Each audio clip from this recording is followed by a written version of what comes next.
Hey, all right, live streaming tonight, guys.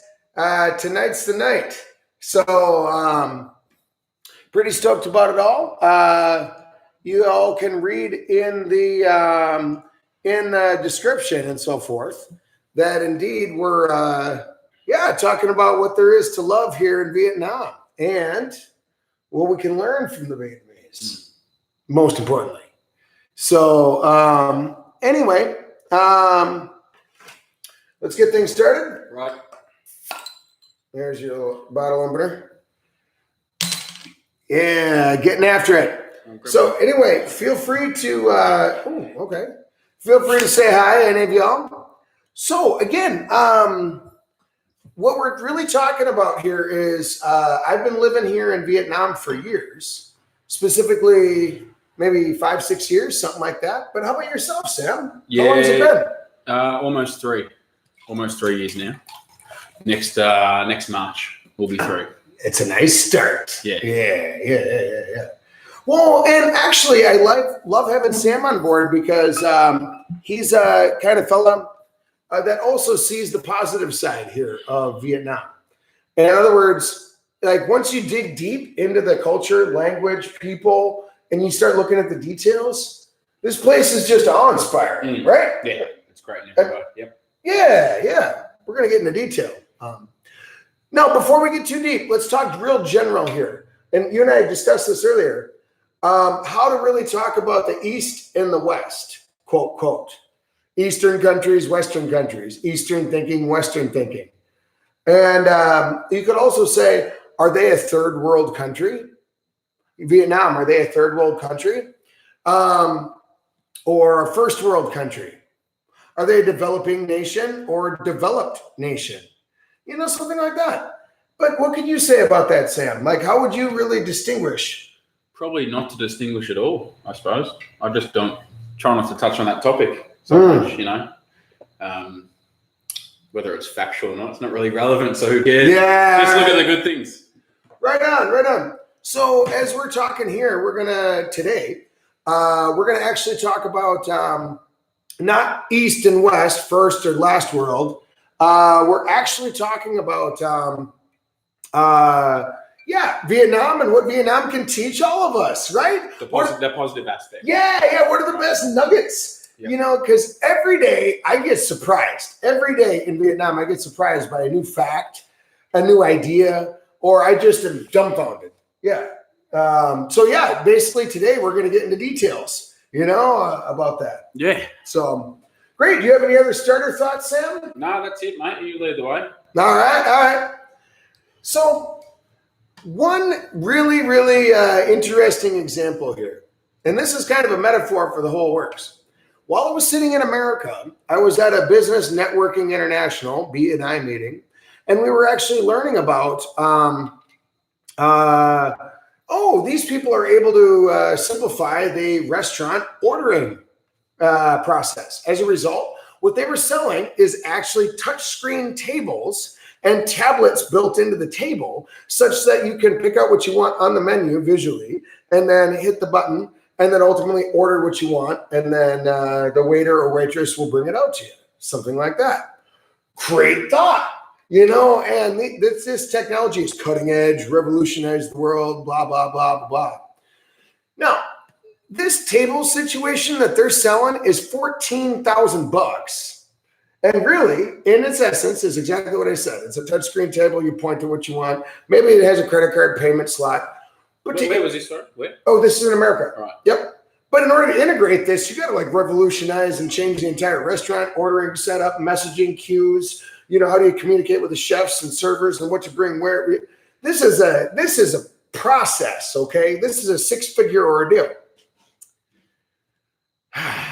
I went out to Tuan An Beach here in Vietnam, went out to one of their little cabanas, sat there at a table on top of the water, and then there was a sign up in the corner with the cell phone of the waiter. Perfect. Hey, bring out a case of beer and some crab. Click. Yeah, Yeah, I mean, as smart as you guys are with all of your damn solutions and touch screens and payment process and wireless this and that and that, they solved it with a $5 Nokia phone from the 90s. Yeah, just solved this problem instantly and for free with no integration and no questions asked. The best part is that you're often sitting about 50 or 100 meters away from the restaurant. And instead of walking there, it's like it's fucking faster to call them. So you got every table, you know. Yep, might as well be free. Bringing someone 100 meters away saying, "Hey, I want this to table 6, you know. Yeah. Get us some more beers or a bucket of ice or something." Yeah, and your table number is right next to the phone number of the waiter. Hey, and if it's a different waiter that day, what happens next? Yeah, plus it's $5 for a phone, and it costs $2 a month for cell phone service. Whoa, by the way, free incoming. So what are you talking here? $2 a month to have like a waiter cell phone sitting right there? And there's no technology that can be more efficient than that. Yeah. It doesn't get much faster than calling literally the chef. And saying, you're calling the back behind the kitchen. You're saying, "Hey, make this for me now," like it's coming out to you. Yeah. Bring that shit up. Save you a trip. I'd actually say it's 10 times more efficient than the technology that we get to. Yeah, the touchscreen ordering mechanism. Allegedly, you know, better and improved. Right. It's arguable. That's right. So anyway, that was that. We'll use that as a metaphor because I tell you what, that's a perfect example of how Vietnam. You guys just figured it out the first try. Like you didn't involve these like steps, you know, B through Y. You just removed them, and that's brilliant. In fact, hell, in America they should have a phone number for the waitress or waiter or bartender or something like that. You can just text them. That'd be slick. But anyway, so we've got a few other examples, Sam. But what do you? I'll pull that up right now. But what are some other examples that jump out to you? Just echoing the same tenor that you're going on, mate. Just seems to be everything more efficient, really. Just literally every aspect of life in general. Well, okay. Let's go here. Okay, and this will be like a Sam interview situation. Sam, what is it like repairing a motorbike here in Vietnam? Okay. All right. What do you? Okay. Yeah. The average situation for me. Yeah. I get the bike serviced pretty frequently, to be honest. So in terms of service, I'll get the thing serviced once a month, and it's a good experience. I'll go down to the shop, go down to Honda. I know most of the guys down there. They all say good day. Might even have a coffee with them, and the bike's fixed. There's 10 guys working on the new bike within 5 seconds. And it's done within 30 minutes. And if it's broken down, I'm not going to Honda like my regular place. If it's broken down somewhere else. I mean, a mechanic's a stone's throw away in any direction. A mechanic is a stone's throw away in Vietnam in any direction. And they are on it like that. They'll drop what they're doing. They're eating rice. They're working on another bike. Cool. We'll see you, bro. Yep, get it done.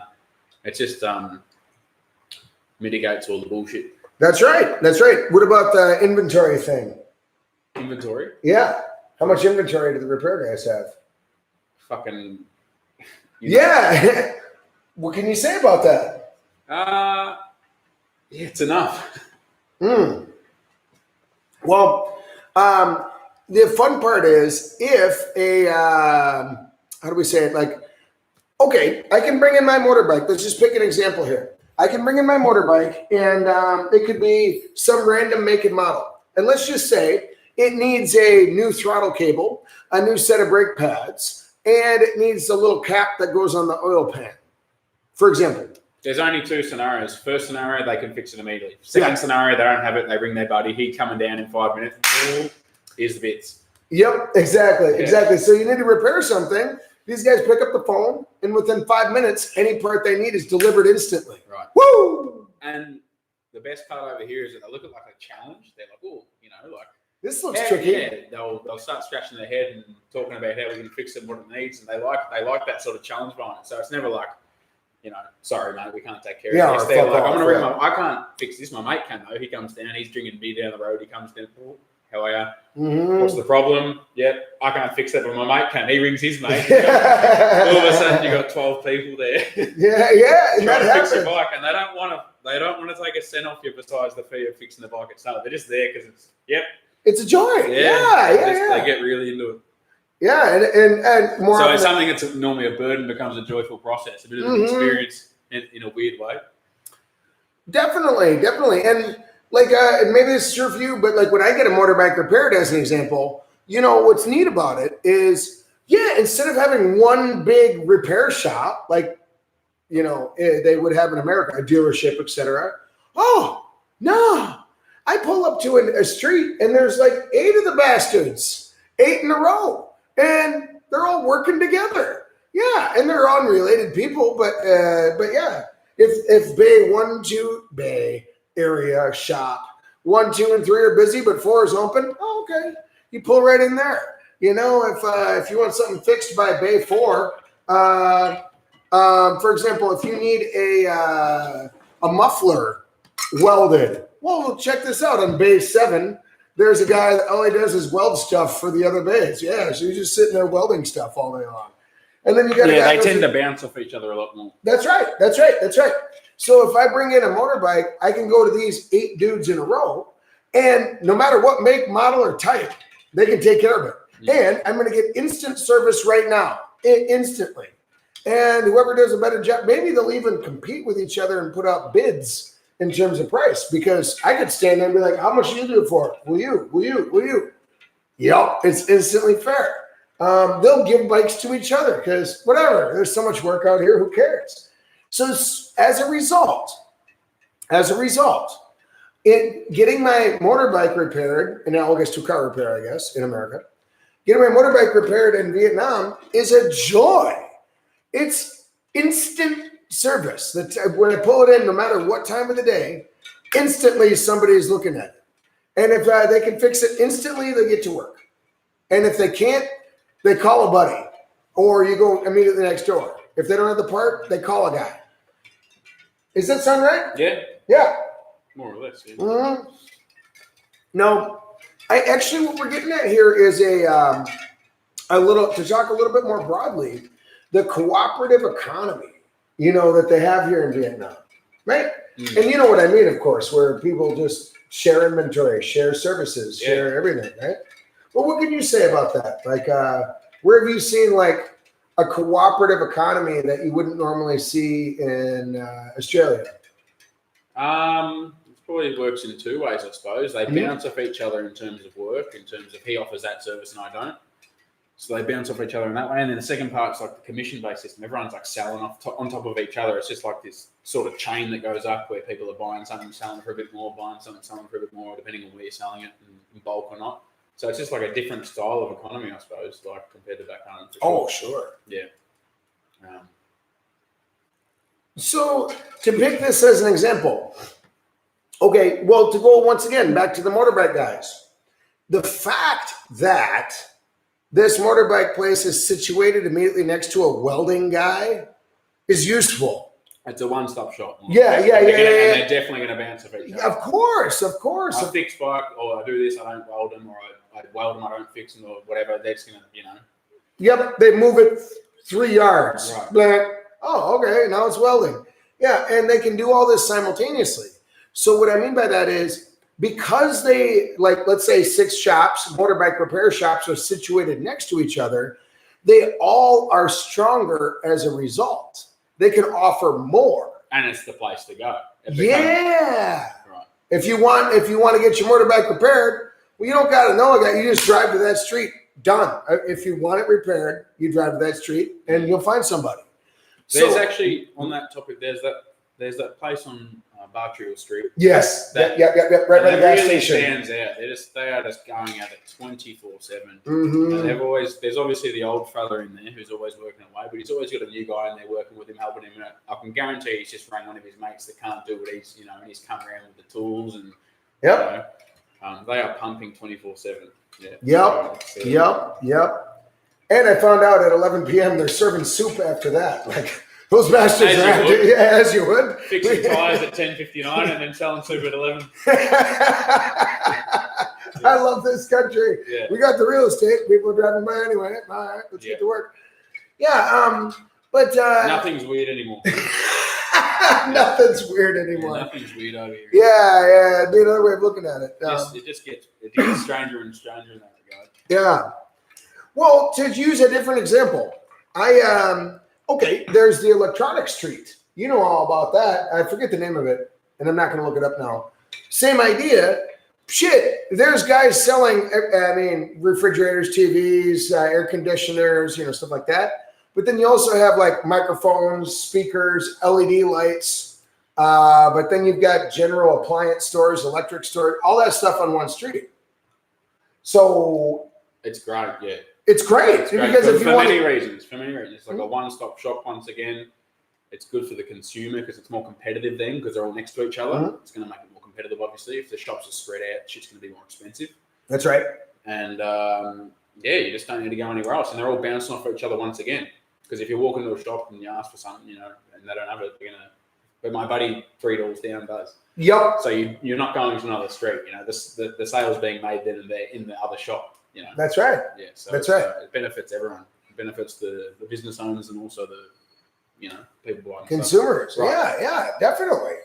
And you're exactly right. And to pick that as an example, I got an electric shaver with no charging cable. So now I need a charging cable in order to make this. Well, guess what street I went on? Yeah, electronic street. Good. Victory. But I just rocked up to one shop, and I'm like, hey, obviously it was in Vietnamese, and I'm like,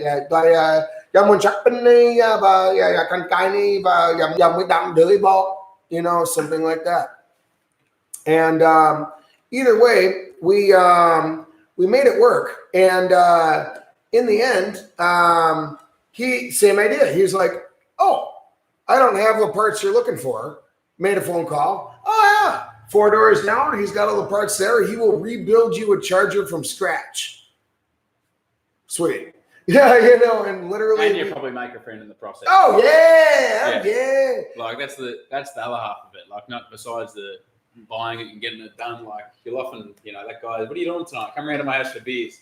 You're there to get something fixed. And, a couple of hours later, you're around his house having beers with his There's just no barrier. Yeah. So it's a good experience. The guy you buy stuff from is the same guy you might as well hang out with. Right. Yeah. And they're usually top people too. Every one of them. Yeah. And actually, on that note, that did actually happen too, where I was rocking up to an electronics store, one of the many, but the biggest one. And I rocked in at like 7:30 in the morning. He's like, we don't open till 8. Do you want a beer? And I'm like, well, yeah. It's 7:30 a.m. Fuck yeah, I want a beer. And some tea and coffee, etc. And a cigarette. You might as well, I don't remember going to have a beer with a guy that I bought a fridge off in Australia.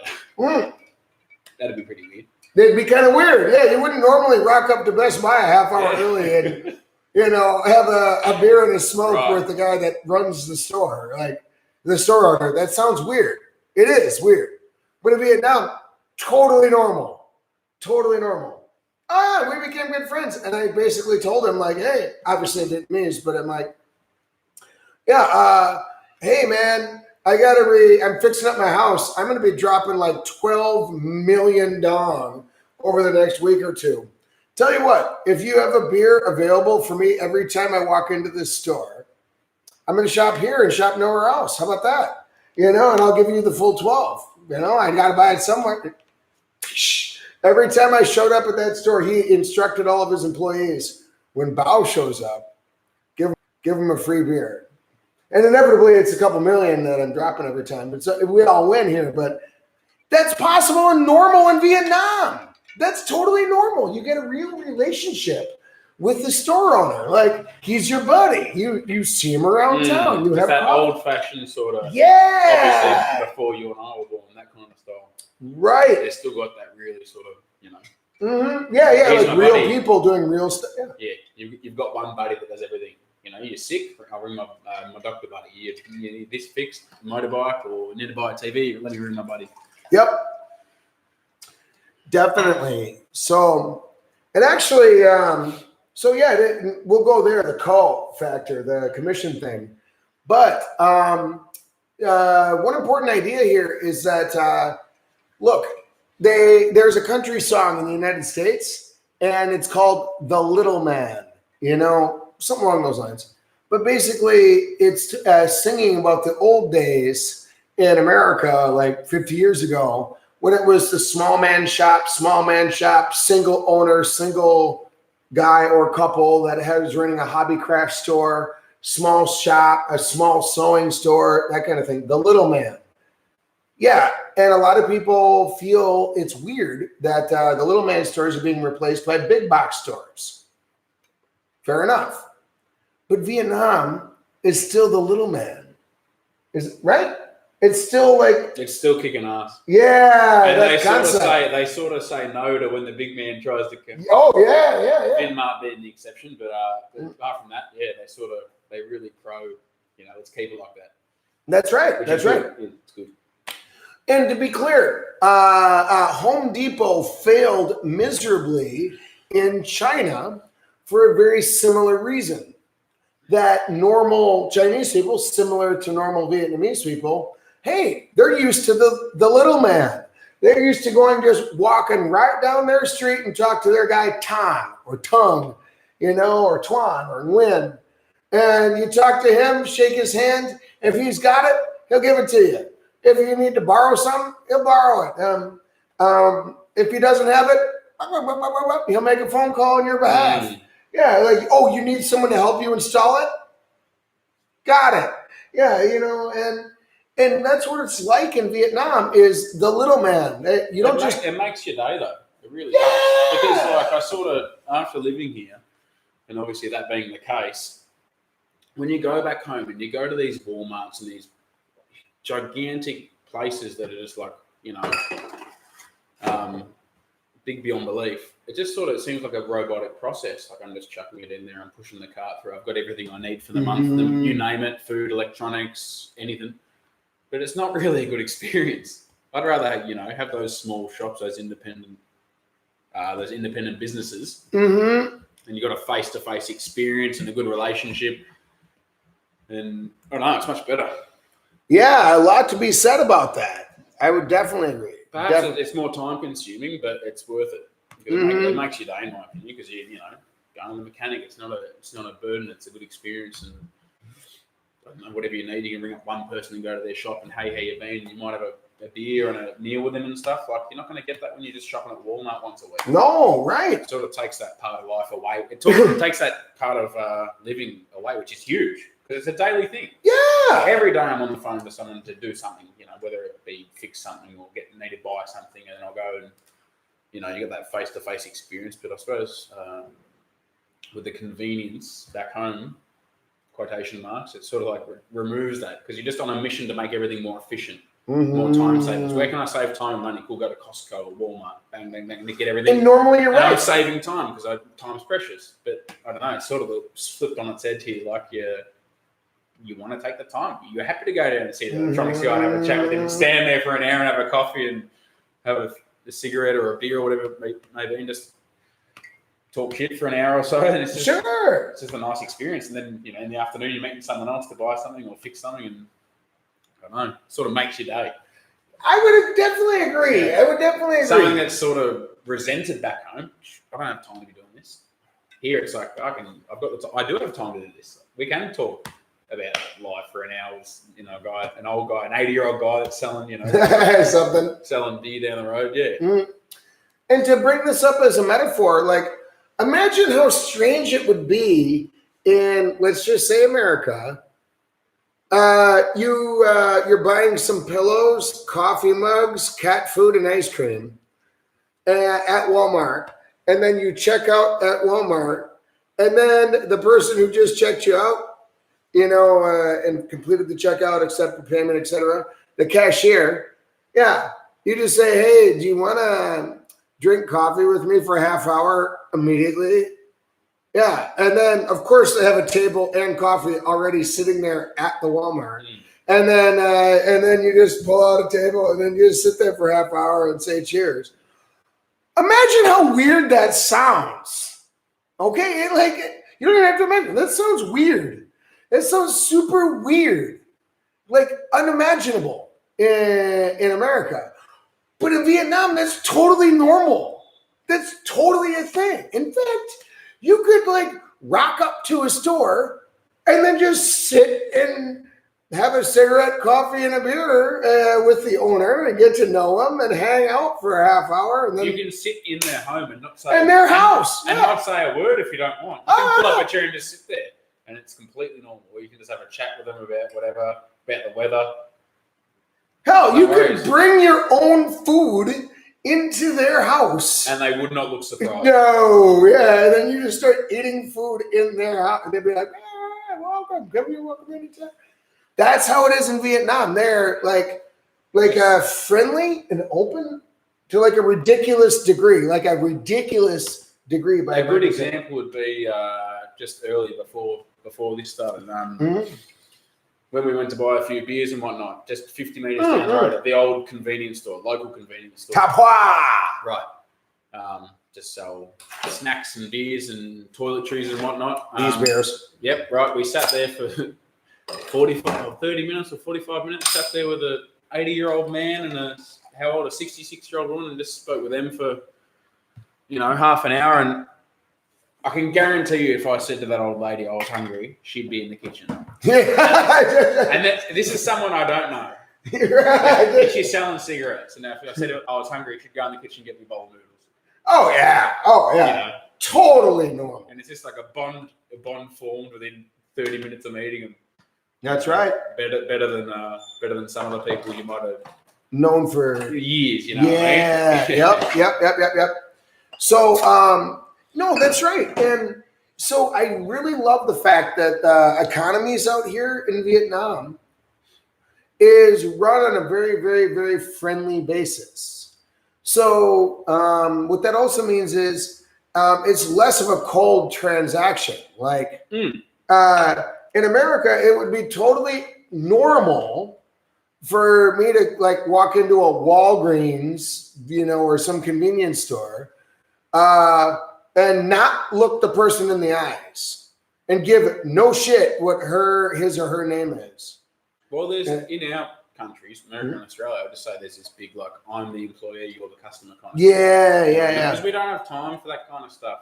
We're on the move. I'm driving to work. I don't have time to talk to the clerk at the convenience store kind of things. I don't have time for that. I don't have time for friends or family, let alone people I don't know. Yeah. It's like over here, it's the complete opposite again. You got time. Everyone's your mate. Yeah, everyone's your mate. Everyone's your mate. Yeah. In this new neighborhood and new house that I'm living at, as an example, when I talk to my neighbors, they're like, "Oh yeah, chúng tôi biết hết, yeah, got hết, mình có biết ai, yeah." Like, hey, in this neighborhood, literally every single person knows every single person, and the person you buy beer, cigarette at the convenience store, the Top Hoa,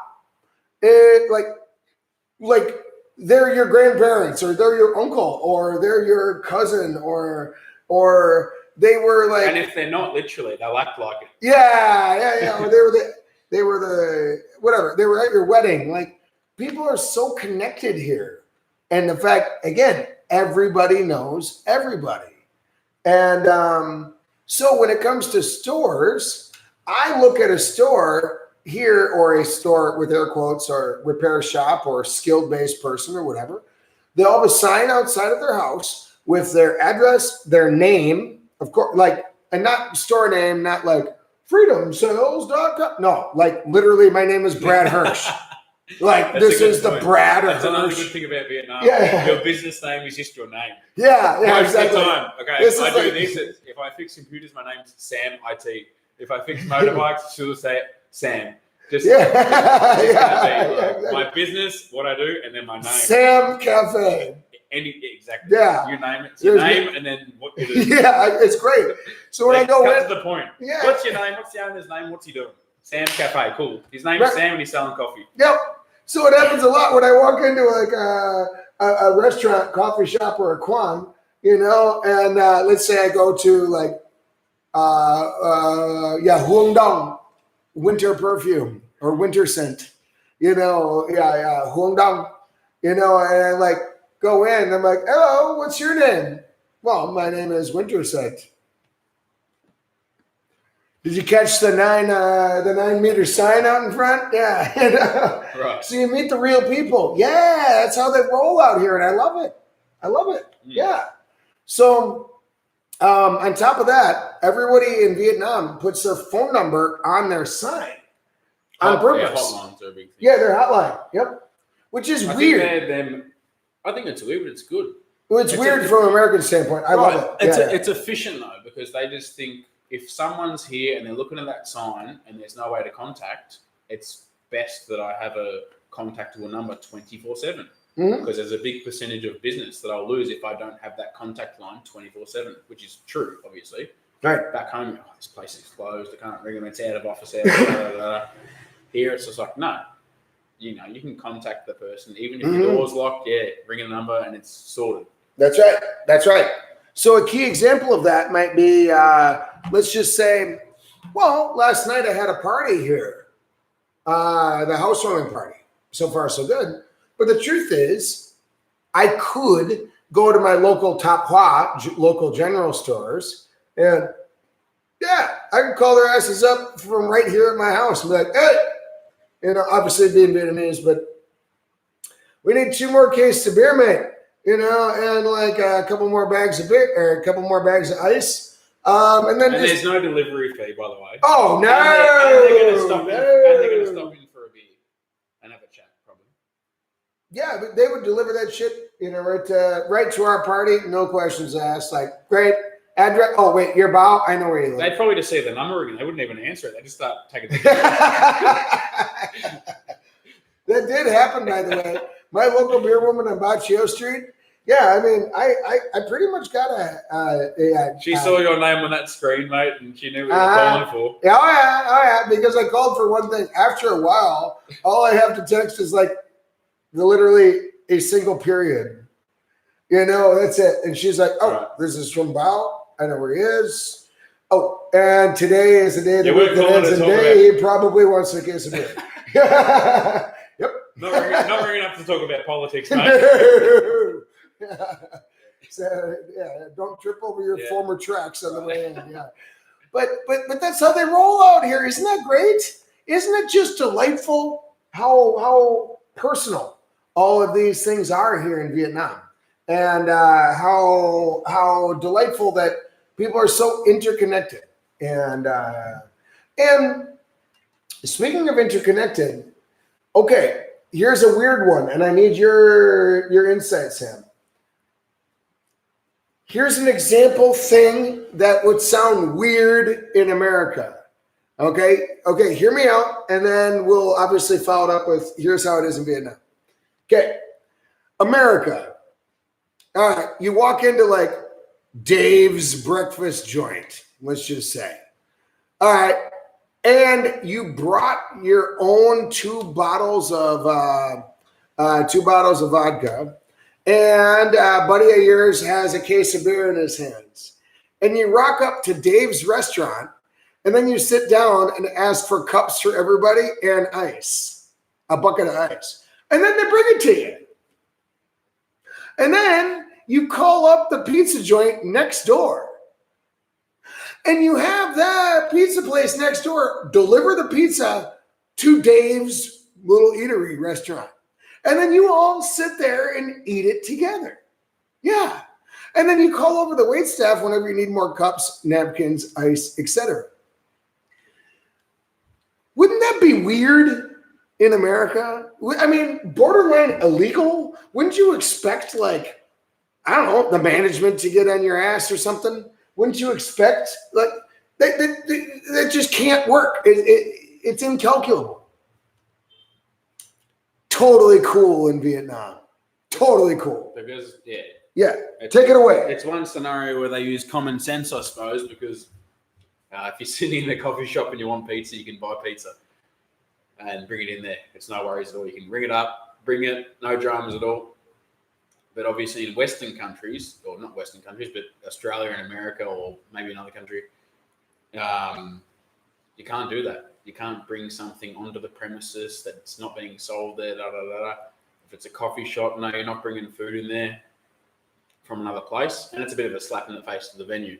The venue's not going to be happy about it. But in Vietnam, or here specifically, I'll quite frequently sit down with a group of guys drinking coffee or beer Well, let's use coffee as an example. Sit down with a group of guys drinking coffee, and one of them will call the coffee from a place 2 doors down, and they'll bring it in. Like that's a slap in the face back home, isn't it? Oh, you man. do not go to a coffee shop and order a coffee from 2 doors down. Like the owner will come out and say, "Get the fuck out of my coffee shop." Right. But in Vietnam, it's just like, "Hey, buddy, why'd you order that coffee from 2 doors down, not here?" "Oh, I like the coffee there better." And the owner's just like, "Sweet, whatever, that's cool." Everyone, whatever, it's not a thing. You know, whatever. I lose a buck. And everyone else is drinking coffee. It's just one person who's got it from down the road. He prefers it. There's no worries at all. Or that's one example. Or just calling services in they don't have at a certain place. It's fine.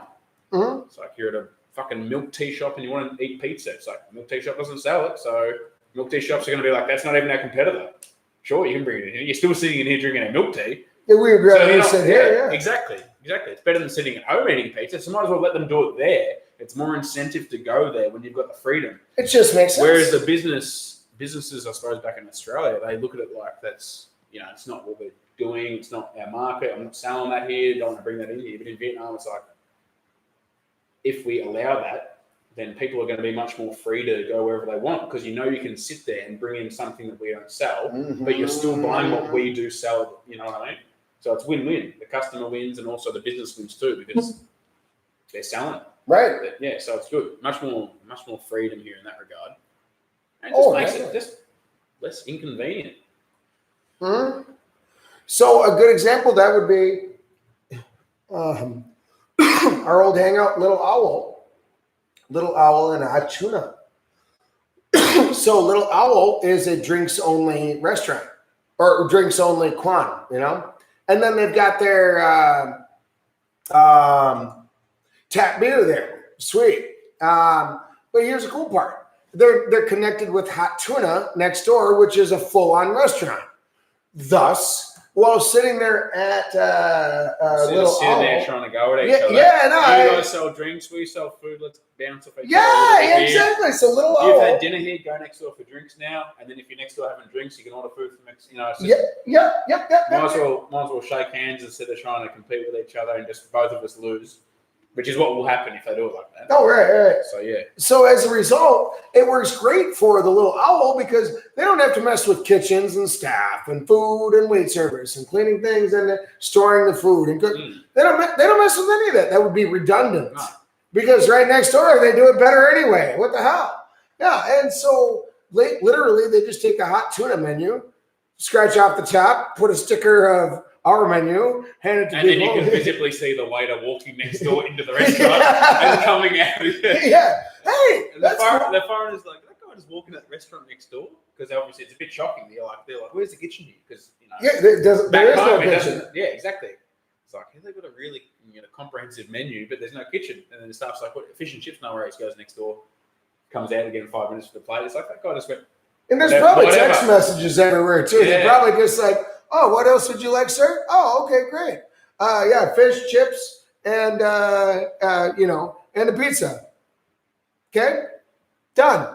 And he gets a text back when it's ready. Yeah, that's totally cool. That's totally cool. I mean, but the point is, there's a lot less red tape in that regard. In a good way, definitely in a good way. So look, they can thrive off each other. They make each other better. Right. They really do. They really do.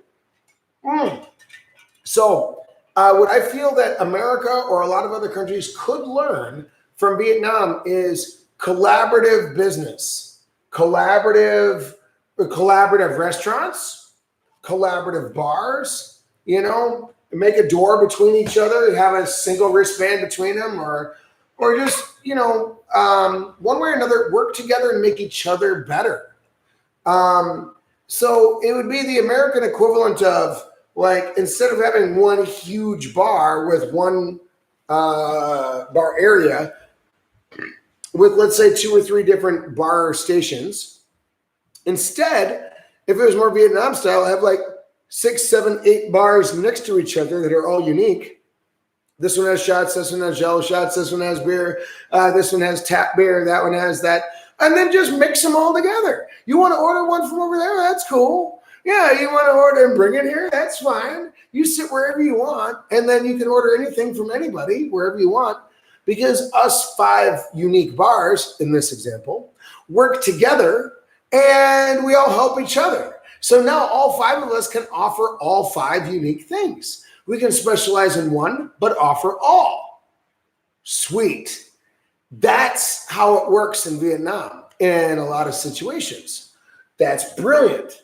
The guy who makes furniture is next to the guy who paints furniture, is next to the architect, is next to the space designing guy, is next to a bunch of worker guys sitting around getting after it. Brilliant, brilliant. So as a result, if you have like, let's say a room you want to get refurnished in Vietnam, you talk to one person and he's like, oh, I got 5 friends. What do you need done? Tile work? Got a guy. Welding? Got a guy. Oh, you need a entire place like architected from scratch? Got a guy. Yeah, like one after another. And inevitably there's a coffee shop next door. So like, how about this? Why not bring together all these people and let's just go to a coffee shop together and then let's all talk together and let's get it done. Sweet. Like this is fast and easy in Vietnam because of their collaborative economy. It's brilliant. I love it. I love it. And the list of examples just keeps going on and on. Yes, restaurants working together, electronics shops, yep. Repair shops, yep. Building a home, yep. Any product or project you can imagine is pretty much handled. Now, here's another interesting example. One of the things that I offer folks here in Vietnam, what I mean is, for foreigners that are living in Vietnam, and this might be a new environment or difficult to navigate, etc., I like to have unique questions and situations and difficult problems to solve. Perfect example of that is, well, I have a fish pond outside of my house, and then the aerator for the fish pond broke. I'm going to call Brad. Great. So dude calls me, great. Well, here's the thing. I'm not infinitely smart. However, I live in Vietnam and I got my Vietnamese network. To say this a different way. Yeah. Oh, your fish pond little pump aerator thing broke? Okay. Bum nook. Okay, my bum nook. Oh yeah, okay, yeah. And then I just asked my coffee buddies, hey, guys, I need someone who had their little water pump thing break for an aquarium. What do I do? Oh, blah, blah, blah, blah, blah. And of course, every single dude there knew somebody who works in that industry. A few phone calls later, it's like, do you want it repaired or do you want to replace it? If you want to replace it, you got to go to this street. Yeah, and they didn't tell me a shop. They just said, go to this street area at this number. Went there, sure as shit. There's like 5 aquarium shops next door to each other. And I just brought the broken one. They're like, oh, I got that exact make and model right here. Boom. Walked in, $5. Out the door.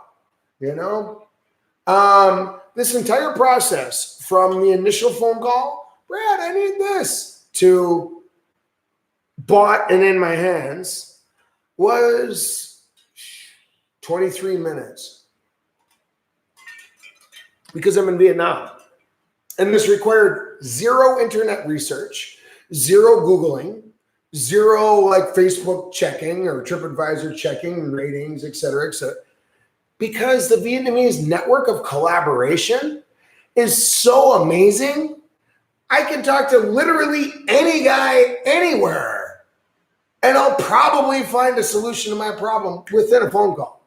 They might have to bounce 2 or 3 phone calls to find like the friend of a friend of a friend of a neighbor of my 3-tooth aunt's dog walking boss.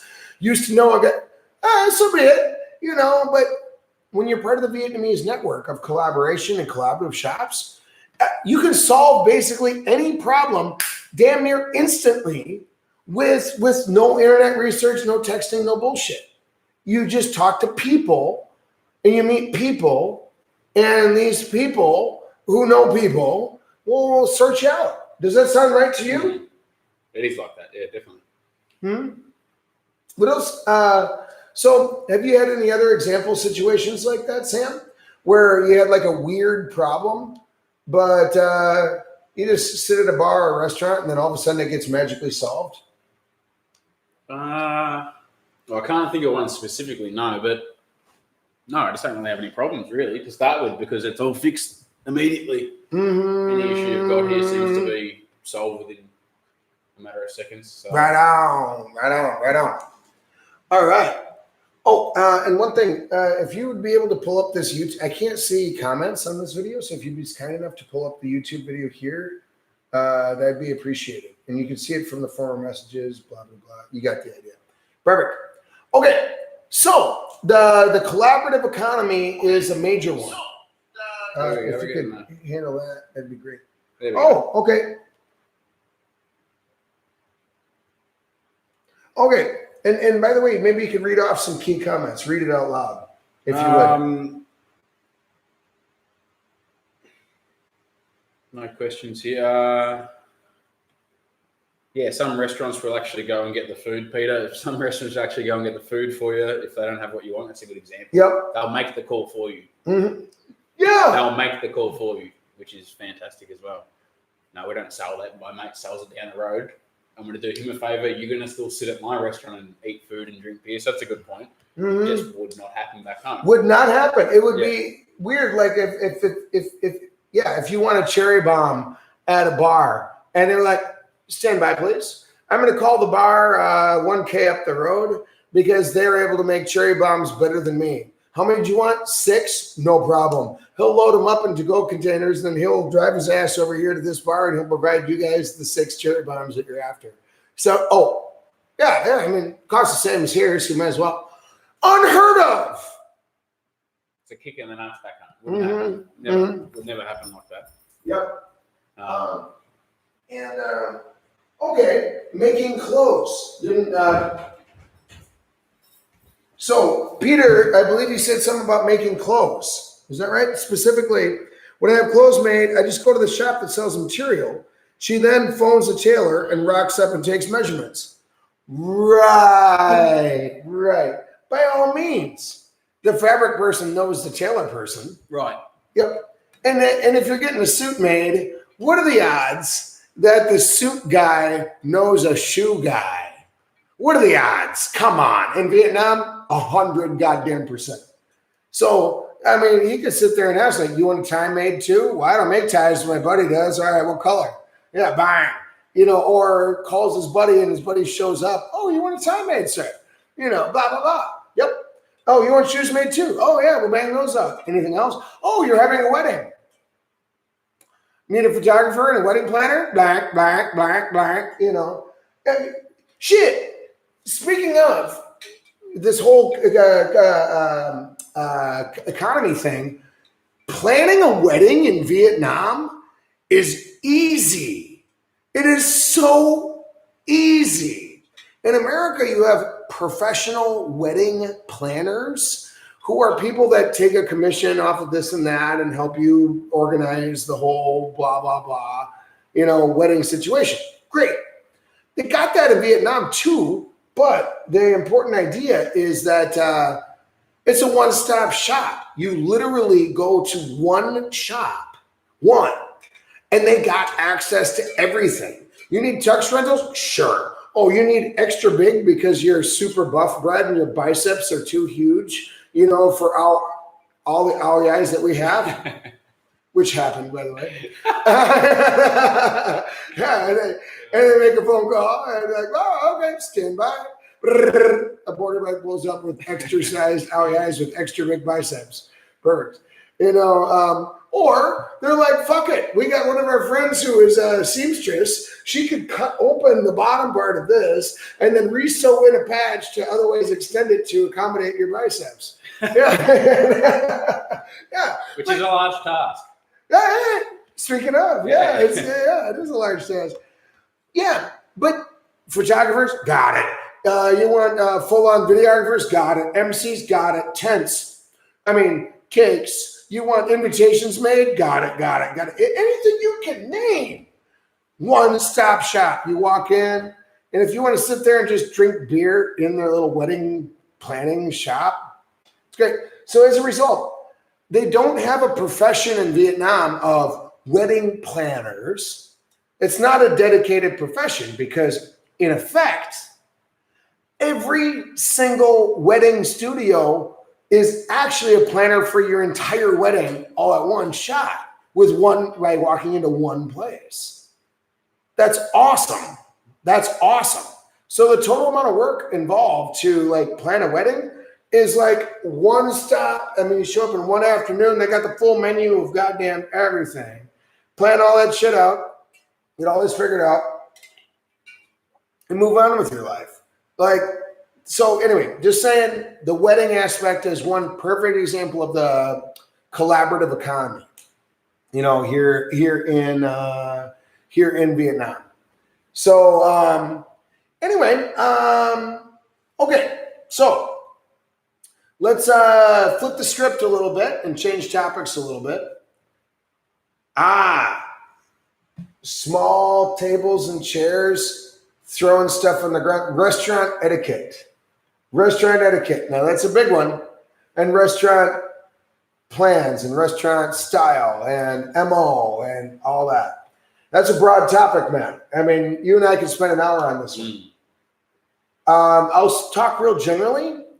I think that the Vietnamese people figured out restaurants better than most American restaurants for about 20 or 30 different reasons. How about I go, you go? How about that? Okay. Yeah. One. Okay. This whole idea of throw stuff on the floor. It takes a while to wrap your head around. Yes. Okay. It takes at least 6 months, I reckon. Yeah. And then you realize, all right. That's fine. For a good reason. Sorry, we carry on. No, you're right.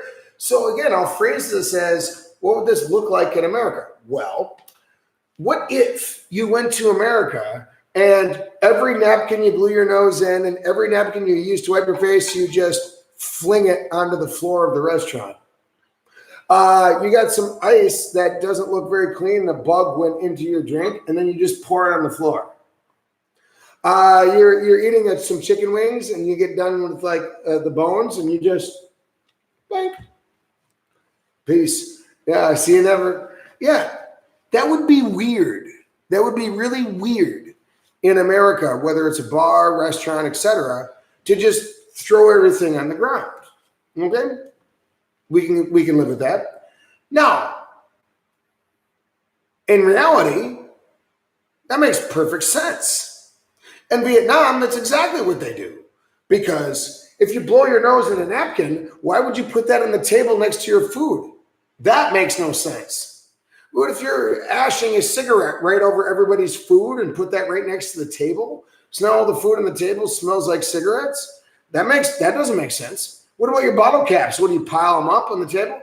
What do you do if you're sitting there for 4 or 5 hours, which has happened? Yeah, then all your garbage piles up on the table. That makes no sense, really. Whereas in Vietnam, it's all on the floor. And if it piles up too high, all you got to do is just move to the next. Sweep it or hose it down or whatever. Whatever the fuck, yeah. Because in Vietnam, they'll just take the table, dump everything off the table, and then sweep it all at once.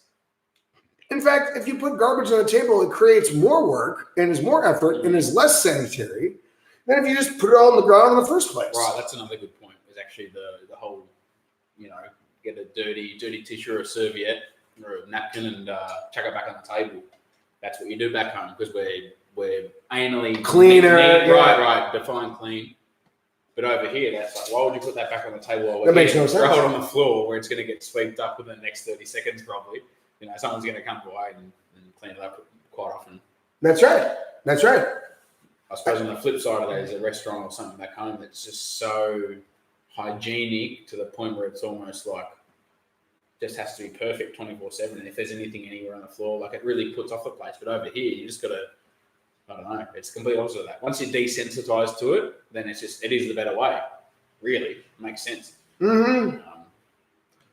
And fun. And while we're on the topic, like I was with a buddy of mine from America, and he we have our little dishes of spices and sauces and things like that.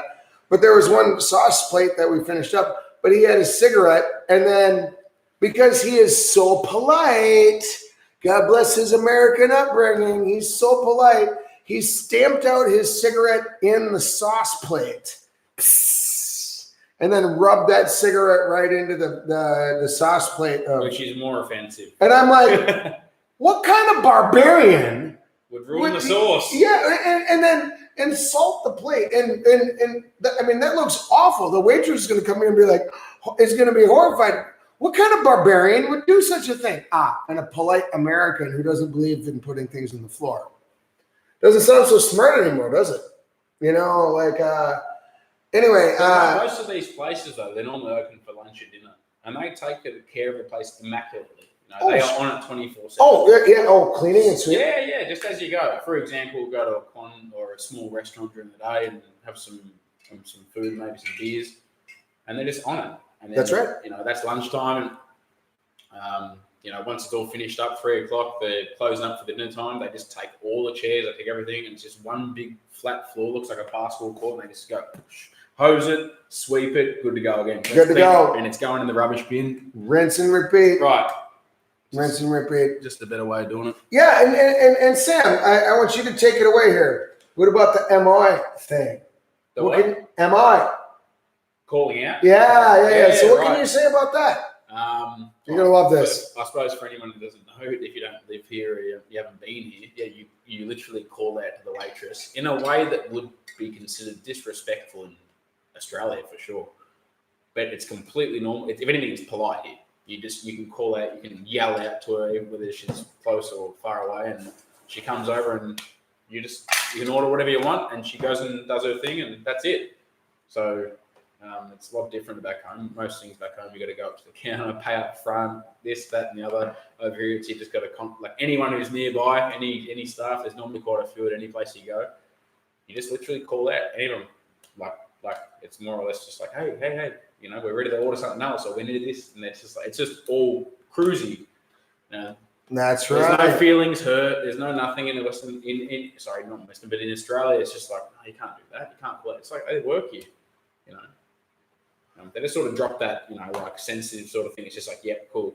And, I work here. You're the customer. Cool. I'm going to sort you out. So you can call out to me when you need stuff, and it's not, there's no issue at all. So it's way faster. It's like you get stuff done, and you don't have to get out of your chair either. That's convenient, really, I suppose. Yeah, definitely. And and here's the big. Nothing's pay up front. That's another good point. They just, add to the tab.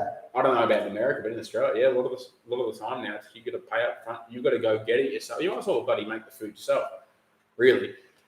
I mean, you got to go up to the counter. You got to pay in advance. Some places even got to go and get your own food. It's that's bizarre. It's that would not fly in Vietnam for a second. Oh no! Wow, except at Highlands Coffee. Yeah, maybe at one of the places like that. Bullshit places. Yeah. Yeah, definitely. So to really draw this contrast here, and I'm only going to speak between America culture, restaurant style, and Vietnam. I'm speaking of nothing else. But in American culture, the waiter or waitress has an obligation to come by every, let's say, 10 minutes. If the waiter or waitress did not bother a table for 30 minutes, that'd be weird. And the people sitting at the table would be like, where's our waitress? Goddamn. And then you either, in America, you try to make eye contact or wave them. Or maybe if you're real pushy, you will nudge a different waiter and say, could you please get our waitress for our table to come over to here? But in Vietnam, of course, am I? Yeah, you just scream out across the entire restaurant. Which in English is considered impolite. Hey, you! To shout like that. Like, oi, come here. Hey, waiter! Call you over like that. But it's just another world. It's not like that anymore. It's like, hey, can you please come over here? That's the equivalent, really. Hey, we need something. They come over and they're like, yep, no worries. Good to go. Right. Now, this sounds like a small difference, and it is. You know, the MOI versus waiting for the waiter or waitress to come by. But this has cascading effects, okay? So let's dig a little bit deeper. Once that small difference is true, now what actually happens is the waiters or waitresses have way more time on their hands. That means they don't have to spend 80, 90% of their time, table. You okay? Are you okay? Are you guys doing good? How can I help you with the drinks? Oh, yeah. Are you guys doing good in appetizers? You want to order anything else? Hey, can I refresh that coffee for you? They don't have to go table to table. They just sit there on their smartphone or chain smoke or whatever the case is and just sit there because they don't have a damn thing to do until they hear that good old fashioned. Right. I'm on it. Oh, on it. So instead of working by table, they just sit there and chill and wait until someone actually needs something. And none of the customers are going, look at that staff, they're on their phone. Oh, no. That's the point. Let them chill for a minute. Yeah. We don't need anything right now. It's just like there's no, back home, it's just like I'm going to report them to their manager, It's just like, really? Just like way better over here. It's like they don't have anything to do, let them relax. And if you know, if they hear that sound, like that table needs to be there. They're on it within 5 seconds, so there's no dramas at all. Exactly. So by doing the yell out system, you know, actually works great. The waiters and waitresses win because they're not doing unnecessary work by going from table to table. And they win. It's based on demand. It's based on demand. Exactly. If people need something, we'll go do it. Until then, we're just going to chill, you know, let them do their thing. We're here when you need us. Right. So, like, to pick that as an example, Sam, you and I, we went to, like, was it Quan something or other, or Heart-Shaped Lake? Right. Yeah. But shit, we can rock up at, like, let's say 9, 10 in the morning. Theoretically, they bring us a case of beer and a few buckets of ice.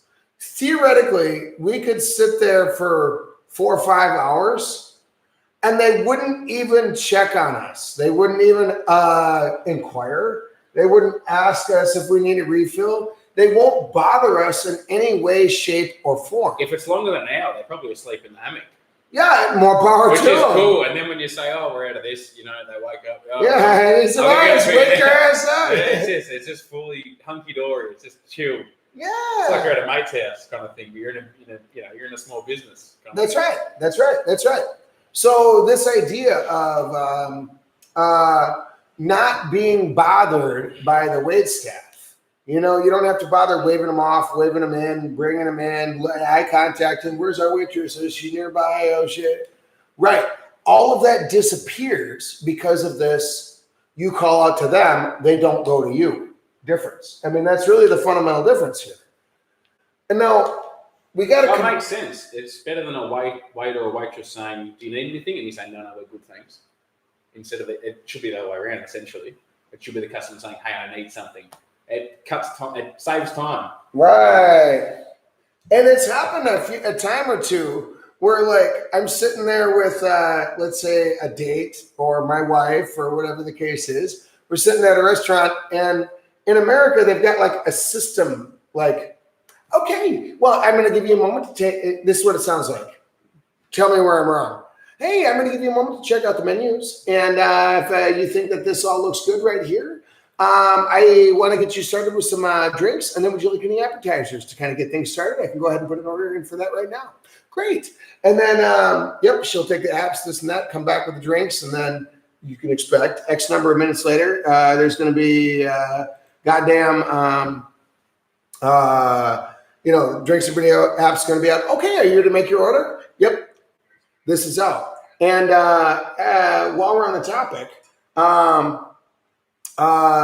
there's like a process: appetizer time, drinks time, and then as soon as you take your first bite of food, the waiter is going to come over. How was that first bite? Has that been going good for you? Okay, glad to hear it. All right, next. Hey, would you like a refill on your drinks? Oh, okay, I see that one's gotten a little low. Would you like another? Hey, and by the way, I appreciate that kind of service. I don't want to say anything wrong with that. I love American restaurants and I love their service. It's a great situation. With that said, it's a lot of unnecessary. It's a lot of unnecessary bullshit. I come to Vietnam and they don't bother me for like 4 hours at all. And if I need anything, hey, more beer. Done. And there's no feelings hurt. There's No. you can't say that to me in my business. You know, that's what we'd be like back home. Mm-hmm. It's disrespectful. It's like here, it's just not straight to the point, which is great. Mm-hmm. Mm-hmm. And Rob Foley. Oh yeah, he was the guy I was telling you about. Terrific fellow, by the way. So Rob Foley says on the street, I always got sick in Mexico, but 3 weeks in Vietnam, not even a rumble. You're lucky, mate. All right. There's something to be said about that. Yeah. Now, that's a good point, actually, really. What? Just on the topic of being sick or, you know, whatever. I had a friend come over here a couple of years ago, or last year, sorry. And they ate street food the whole time, not a problem. They went to a restaurant one night for the first time, and that was the next day food poisoning. Oh, sure. That happens to the best of us. Yeah, it really does. So, okay, so it's the cleanup, the bullshit, put everything on the floor thing. That's a good first step. That's awesome. I love that. More places in America should do that. That's just a great idea. Vietnamese people just understand that a hose can fix almost anything. Yeah, hose, sweep, clean stuff, it sweeps stuff, it does anything. Use a hose, it'll fix it. Yeah. Except for electronics. But right. And two, calling the waiter or waitress instead of them coming around to you. That's great. And then number three, I could say this more so from an American perspective, tips. It's a non-tipping culture here. Ain't that something? You know, in America, we're rather arbitrary. Like you tip the pizza delivery guy, but you don't tip the pizza cashier. You don't tip the furniture delivery guy, but you would tip the taxi driver. Why? You do. That's how it is. Waiter or waitress, you definitely tip them. Okay, and by the way, to be clear, I'm cool with the tipping thing in America. I'm cool with it. I like it, actually. It's cool. I love that. There's pros and cons. Yeah. I see all the pros. It definitely creates work incentive. Yeah. It creates a good service industry when there's an incentive. Yep. You've got bare bones wage, and literally the way you work will dictate what you receive back. So it does. I will say the service industry in America is really, really good for that reason. But it comes with the downside of it being an inconsistent wage. Because at the end of the day, if there's not people in the venue, no matter how happy or smiley you are, how good your service is, there's not when it's, you know what I mean? Mm-hmm. You can't make that commission. So that's the downside of it. Whereas here, it's just like, they just pay the same amount. Why did you just give me that extra bit of money? Like, no. Yeah. The bill's this much. It's like, no, why give you this much extra? No. Why? No worries. Just come back next time. Yeah. That's more important. Right. Don't worry about giving us 20% or 10% or however good you thought the service was. Just come back again. They're more concerned about that, Yep. Which is a good point. And by the way, Rob, you brought up a good point. Tipping is compensating for low wages. Sure. And again, I got nothing against the tipping system, and I see the benefits of it. Okay, so I'm on that side. Now, let us expand this little difference: tipping, not tipping. Okay, that sounds like a minor difference, but it has cascading effects. Now, I think I could sum it up pretty well. Go ahead, fire away, buddy. I think a non-tipping culture like Australia, pros and cons. Pros are you've got a consistent wage. Obviously, you're not getting. It's not based on your performance as much, but there's no incentive to work really, really well. It's a downside. It's going to bring a negative part to service. If you're a bartender, for example, if you're getting paid the same amount per hour, whether you serve 10 guests or 0 or 100, it's the same every hour. There's going to be a downside to the service you provide. So in America, it's better for that reason. Tipping. When it comes, so that obviously the benefit is you've got a consistent wage, but there's no incentive. In America, you don't have a consistent wage, but there's a really good incentive for people to work hard. But in Vietnam, it's in the middle. they don't have that tipping incentive, but they still love working hard anyway. Yeah. So it's like both good aspects combined into one. They don't even want the tip, but they're still going to give you the top-notch service. So right on. yeah, you know what I mean? They're just more concerned with you coming back to the venue again. That's their main priority. You had a good time, you come back again. Mm-hmm. No, definitely. And another interesting cascading of benefit that out there is shit. Okay, in America, this happened a lot, where a waitress will come to my table and be like, "My shift ends at 9 p.m., so I'm going to be handing you off to other people." So see, I got to square you up now. Can I give you the bill? Because it can add the tip. You know, can we square up the bill now so you can tip me now? And then I'm going to hand you over and we're going to restart the bill for the next waiter or waitress who's going to take care of you. You know, kind of thing. That's totally goddamn normal. It's totally normal. But I don't consider that a very pleasant experience, to be honest. I think it's quite a strange experience. Yeah. You're mid-meal, you're mid whatever you're doing. And I got to close up and order the bill. And they're really, you know, like, yeah, they're nice about it. Here's some candy. It seems all a bit unnatural, really, because you're just like, we know you're knocking off. We know you've got to make a buck as well. So, and you're really smiling and happy. Like, we'd be rude not to, you know what I mean? It's sort of like it's sort of I don't know, changes the sort of experience for you into an unpleasant one, in my opinion. Yeah, arguably so. In my opinion. So. Yeah, and I would, in my opinion, as well. Whereas in Vietnam, that's gone. This is not the case. That's not the case. Like, waiters and waitresses change. Your shift changes. It doesn't matter at all. Yeah, you're done at 4. Cool, whatever. Peace. I mean, say goodbye. The one who's finishing work and the one who's starting next year, they normally play fighting behind the bar or something. They're not asking. They're not coming around the table saying, "Can you sign off, please?" Like, can you tip me my 10% because this guy's dropping the hint very hard? Like, come on. Yeah. None of that. Similarly. When I go to America and I'm sitting in a restaurant, well, I get one waitress for my one table, and that's that. Period. Right? I couldn't reasonably ask another waiter or waitress to serve me. That would be weird, and because of this tipping thing, can't do it. Right?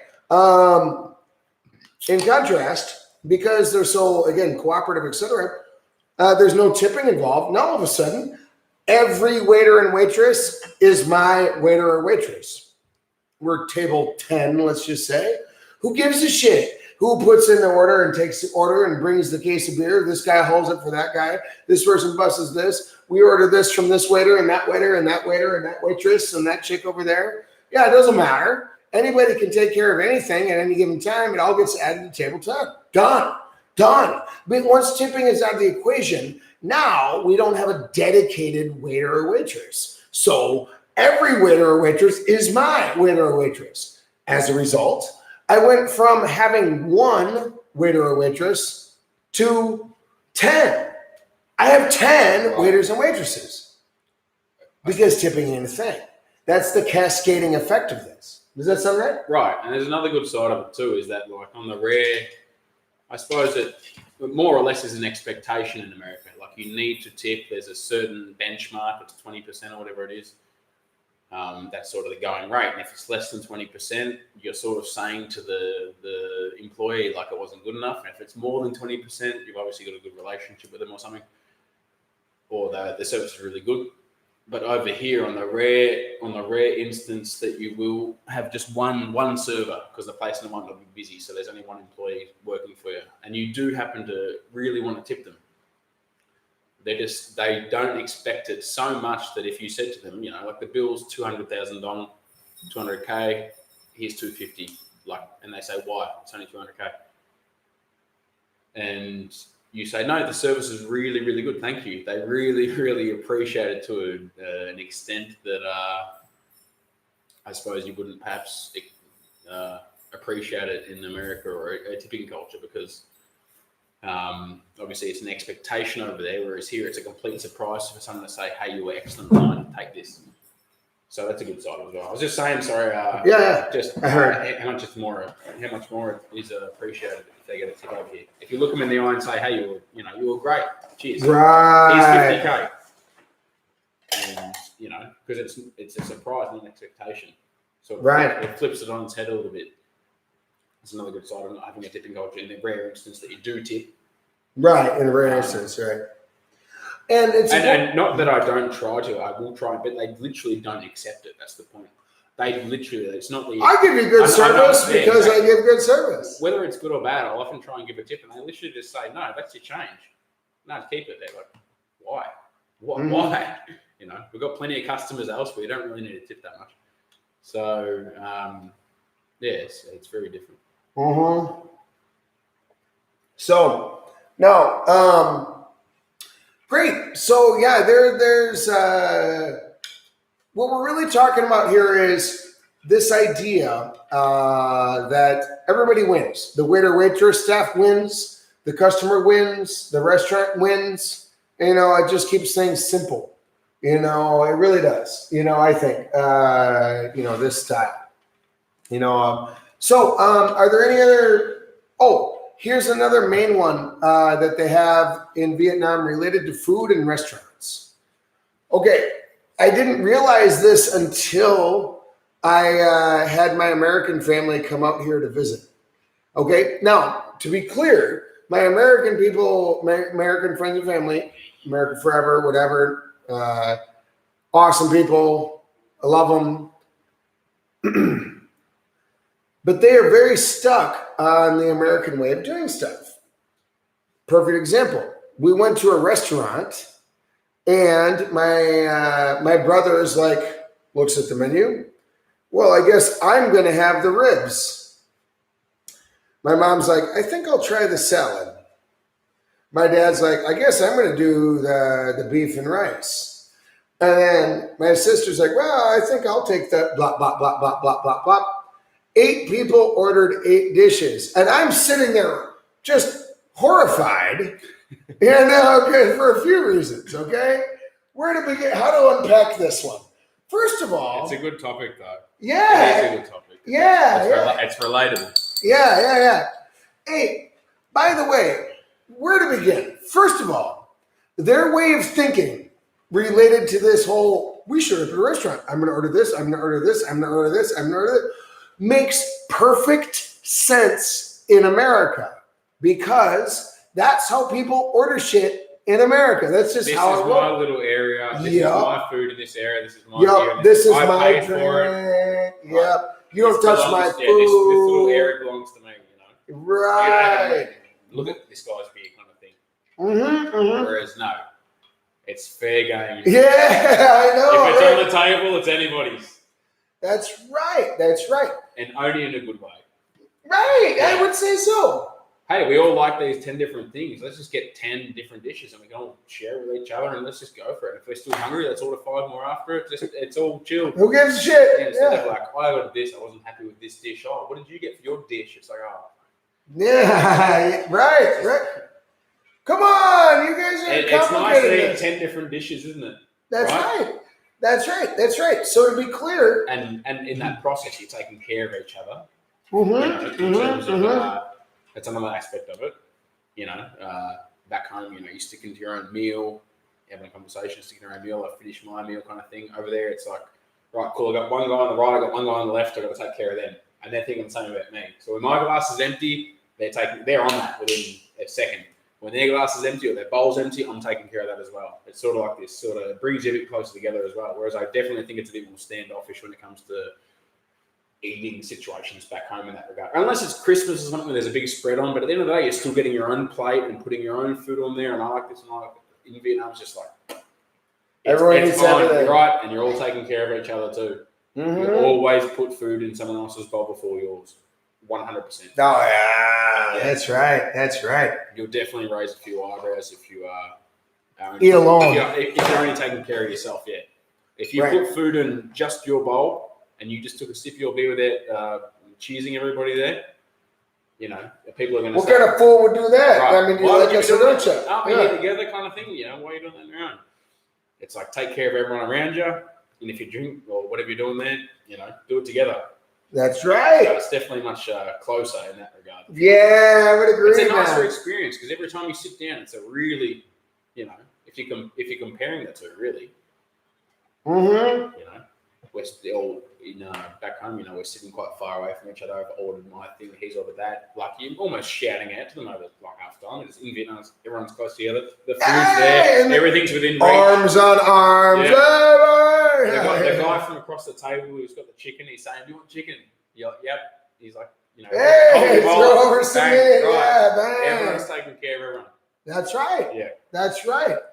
And to sum it up, I could say, we would call it family style, okay?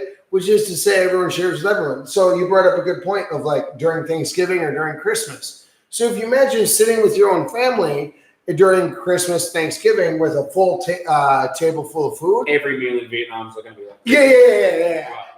Family style. Whether it's a Tuesday lunch. Doesn't matter. Yeah. Doesn't matter. It's an ordeal. Yeah. Everyone shares all food with everybody. Yeah. Yep. So again, it sounds like a small difference. Like my dedicated area right here, my dish that I ordered for myself that gets placed in my area that I eat versus all dishes are shared by everybody and everything is community on the entire table under all circumstances. It sounds like nobody's ever selfish. That's the main point. Right. That's the winning ticket. Because I know back then, it's a bit daunting in that situation. When you come in for the first time, it's a daunting thing. You're on a round table. For example, you're at a party. It's on a round table and there's food just for everybody, and people are touching food with, and the first chopsticks chopsticks comes out of their mouth, and then they grab food. That's the way it's going to happen. That's the way it is. But it's only coming from a good place. Right. Instead of looking at the negatives, like, that's weird, he's been eating with that, like, I don't want to be sharing, I don't like that dish. Like, no, it's all coming from people just want to take care of each other. Right. It's only a positive thing. And it's definitely a humbling experience. Without being introspective. Oh, yeah. It is, really. Oh, yeah, big time. You're sitting at a table full of random people and everyone's taking care of each other, and, it's definitely a much more close experience, because if you sat down with strangers, there's going to be a gap between you. Like you said, you got your area, my area, and it's just like this big distance going on. Invisible walls, we could say. Would that sound? Is that a way of saying it? I know what it feels like back home. Yeah, there's an invisible wall between your drinks, your food, and my drinks and my food. Your chair and my chair. I've paid for mine already. Like, have you paid for yours, kind of thing? Whereas over here, it's like, fuck, have you got money? You got no money. Ah, yeah. Up in the network, buddy. That's right. So, like, when we're sitting at a restaurant, meaning like, let's say there's a table of 5 of us. Well, the way Vietnamese people will do it is, let's order 3 dishes and see how they are. And you know what? These 3 dishes are going to come out probably at different times. And normally within 5 minutes. Well, probably. Yeah, they're going to get on it. Yeah, it's not going to be long. But let's just say one of them is like barbecued frog. Okay, well, that might take 40 minutes to make, but these shells, clam shells, we can bang out in 5 minutes. And, you wanted an entire chicken? Sweet. On it. And they cut the head off and they get it done, right there. Well, this might take like, whatever, probably an hour and a half. That's fine, whatever, but they all take different times. So it's reasonable in Vietnam for 5 people to show up at a restaurant and then just order like 5 things, knowing full well this one shows up first, and then let's eat this. And then the next one will show up. And more often than not, the waitress will let you know. Oh, yeah, certainly. Yeah. This isn't mysterious. Yeah, obviously, if it's going to take an hour and a half, she'll tell you. Right. Yeah. In Vietnamese. Obviously.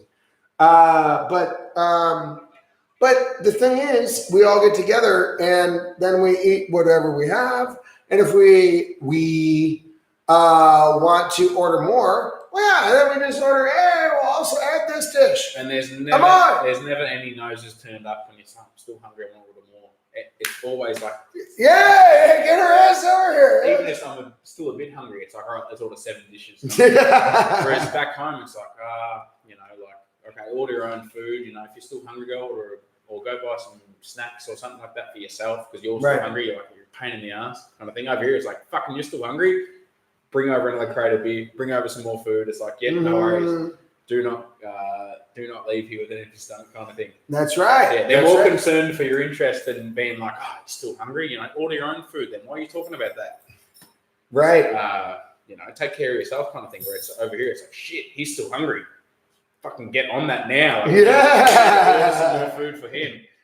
So it's a positive experience. Yeah, we as a restaurant have one job. Where's full? Let's get some more food for this guy.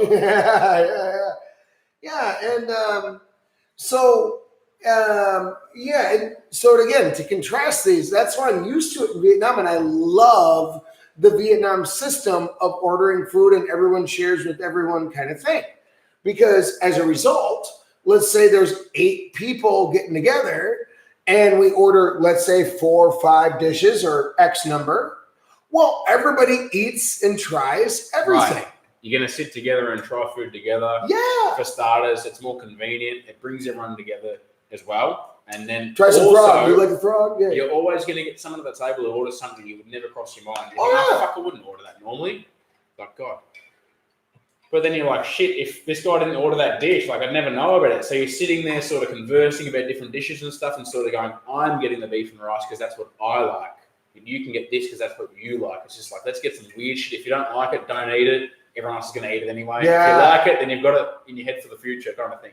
So you're much more likely to try food faster as well, to get through the whole menu faster. Oh, sure. I mean, you do the math. Like, if you going one dish at a time, you're just sticking to what you know. I only like beef, so I'm going to order beef dishes. Oh, dude, they take like a month. It's like most menus of restaurants that I go into now, I'm like, you know, more of these dishes I've had than I haven't. Just because being at a table full of Vietnamese people and Vietnamese style. There's always going to be someone at the table who has a certain taste preference or whatever, and they're just like, all right, I'm going to get this dish. And you'd never think of it otherwise, but it's just a good way of trying more things at once. And it's simple as this. If you don't like it, don't eat it. It's in the middle of the fucking table. Everyone's eating it. Cool, that's not for me. Next one. Right. So it's only positive things for me, in my opinion. Definitely, and I agree. And even once you say you don't like it, they'll begin to discuss why. What do you think about it? Oh, it's too bitter for me. Really? It's too sweet. And, you know, it spokes conversation as well. Yeah, I would say so. So eating in Vietnam is such a pleasure with Vietnamese people because of this, and I'll broadly say, again, family style, you know, of eating. I love it. So as a result, like, okay, let's juxtapose these. Said differently, I'm used to kicking it with Vietnamese people, and there's never a problem in Vietnam because, hey, if we're there for like 30 minutes, cool. You know, we order 2-3 dishes, eat our food, and then we're off. You know, but if we're there for 3 hours, maybe we'll order 5 dishes. That's cool, whatever. But now, to juxtapose that with my American family, you know, and again, perfectly smart folks, perfectly awesome people, but they're coming from a wonderful culture, you know, coming from America, life is good. But 6 people all order like a dish per person. 6 dishes for 6 people, which is absurd as far as I'm concerned. Like, that's a lot of food. I don't think you fathom this. And then, because of the American tradition and way of thinking, these folks, like, you know, dude one will, like, I ordered the pork ribs and then sit there with a whole plate of pork ribs and then eat only pork ribs and then nothing else. And then, you know, person number 2 who ordered the salad will sit there and eat a salad only and nothing else. Person who ordered the crab soup will sit and eat the crab soup only and nothing else. That is absurd. It's absurd by Vietnamese standards. Why the hell would you do that? That makes no sense. What you ought to do is, you know, order like 8 people, start with 3 or 4 dishes, eat the shit out of those, and if you want more, order more. Yeah, simple as that. And then everybody tries everything. So you're sitting there eating 10 different dishes. Wouldn't that make sense? Yeah. Yeah. Why would you sit and eat pork ribs only and nothing else? That makes no sense.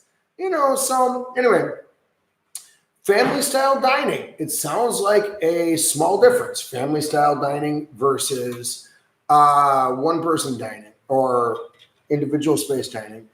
But the cascading effects are huge.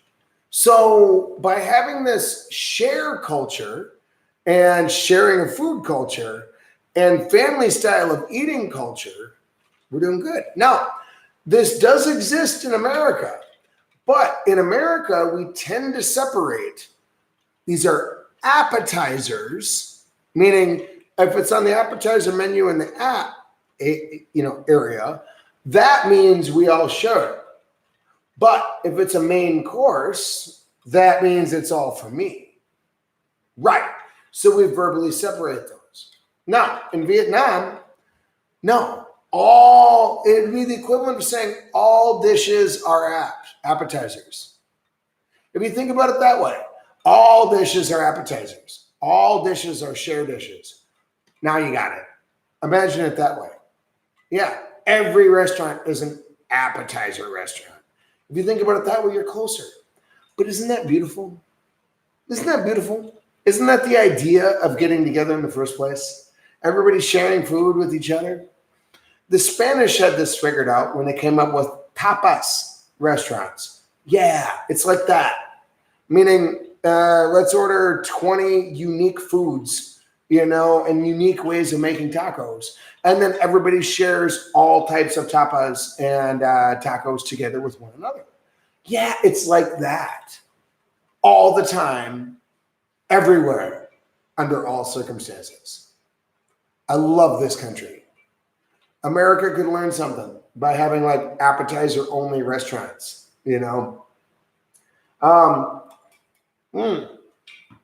So yes, it has happened that Sam and I, we sit together at one restaurant from 9 a.m. until, let's say, 7 p.m. at one restaurant all damn day. And we're laughing all day long. Whenever we're hungry, am I? Bring over whatever we want. Whenever we're thirsty, am I? Bring over whatever we want. Yeah, that's how it rolls out here. So on the note of food, also talking about can. You see the iconic. Okay, here's a new topic. The iconic photo in Vietnam of like the woman that has like the stick with the two baskets on the front and back, the stick woman, if you will. Okay. A lot of people, you know what I'm talking about. Yep. In Vietnamese, that's called a can. It would be like the stick. And what's in there is not rocks or dirt. It's food. So these lovely ladies are like goddamn everywhere. They're walking around hauling this stick over their shoulder with soup or bánh canh, bánh lóc, bánh gì nữa. Không có bánh mì nhưng có gì. Any specialty, yeah. Any specialty. You fucking, yeah. Anything that's fast to eat, convenient. They got bowls in there. They clean them for you. It's good to go. They got chairs there too. Yeah. They even bring chairs. Yeah. Ain't that some shit? And you'll sit down and have a meal with them and have a chat, and they're full of smiles too. Yeah. Have a good chat about life and whatnot, and shoot the shit for a minute and have a bowl of food and sit there for another one. You want another bowl? Yeah, sure. Yep. So if you imagine, like the front basket is just one big ass pot, like let's say something like this, full of soup. Noodles or something. Oh, you're talking about Yeah. Well, there's hundreds of. The stick holders are normally smaller dumplings or something like that. Okay. And then obviously they're labeled the big pots, then carrying noodles or something like that. And it's like they're selling it until it gets sold, and it's going to get sold every time. Yep. They're just like, right, cool, it's 3:00, better get started now. I'm selling at 4. Everything's good to go, and it will finish every single time. They'll just keep walking around. They go home when it's gone. People come out of the front of the businesses. She's walking by now. Quick, go out. Oh, yeah, we want 3 bowls over here. Yep. They're coming by your workplace and selling your food. Yeah. Duck out and have a quick meal. And good to go. Yeah, that's right. That's right. And I bring these can, I bring this up because in America, this whole idea of a stick woman, a can, just doesn't exist at all. It would be a sight to behold if you ever saw one in America. Okay. Now, with that said, it is convenient as hell. And these lovely ladies, They often they love what they do too. Yeah, that's they're the main, proud of this. That's the main point to get at, is that it's a positive experience. They like it. You can support their small business that they're doing because they're walking around, and you can have a chat with them, and you're getting something out of it. They're getting something out of it. It's a nice thing to do. It's not there's no negative aspect of it really. Definitely.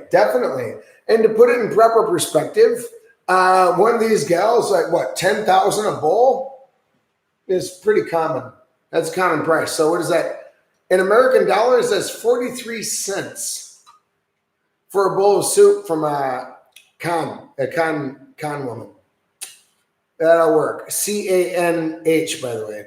And they put their life and soul into making it too. Like that's my shit there. I spent 8 a.m. until noon cooking this, and they to really be ready at 1. And ding, ding, ding, ding, ding, ding, ding. Yeah. And they really are easy to differentiate. Like she's got the good stuff, or she cooks it the way I like it. Like and people do tend to stick with the ladies that they like as well, which is another good part. There's quite a few of them walking past selling different things and cooking in different ways, and it's another good way. Mm-hmm. No doubt about it. Now, while we're on the topic, they're so damn portable. So let's say there's a bunch of dudes working in a rice field with the, buffaloes with the nose in the ring, or ring in the nose, I meant to say, and work in the fields, etc. Yeah. There's going to be a con woman. Ding, ding, ding, ding, ding, ding, ding. They'll run out to the fields, waving over, hey, you want some? Yeah, okay. And then she walks out into the fields. Boom, here you are, farmers. Help yourself. It's brilliant. I did want to say, out of the two quick examples, one, there was a buddy of mine who I met downtown, and we were having some beers, and he's like, I'm sorry, Brad, I got to go get some food. And I'm like, what are you talking about? You don't need to go. What do you mean I got to go get some food? I'm like, what do you mean go? Go? Like, you are seriously an American dude. What do you mean go? No, okay. So I made a bet with him. I'm like, either way you win. You ready for this? I'm going to make a bet. Let's order 2 more beers. And if food shows up by the time we're done with this beer, so the next 5 minutes, 10 minutes, you buy. Then you got food and you win.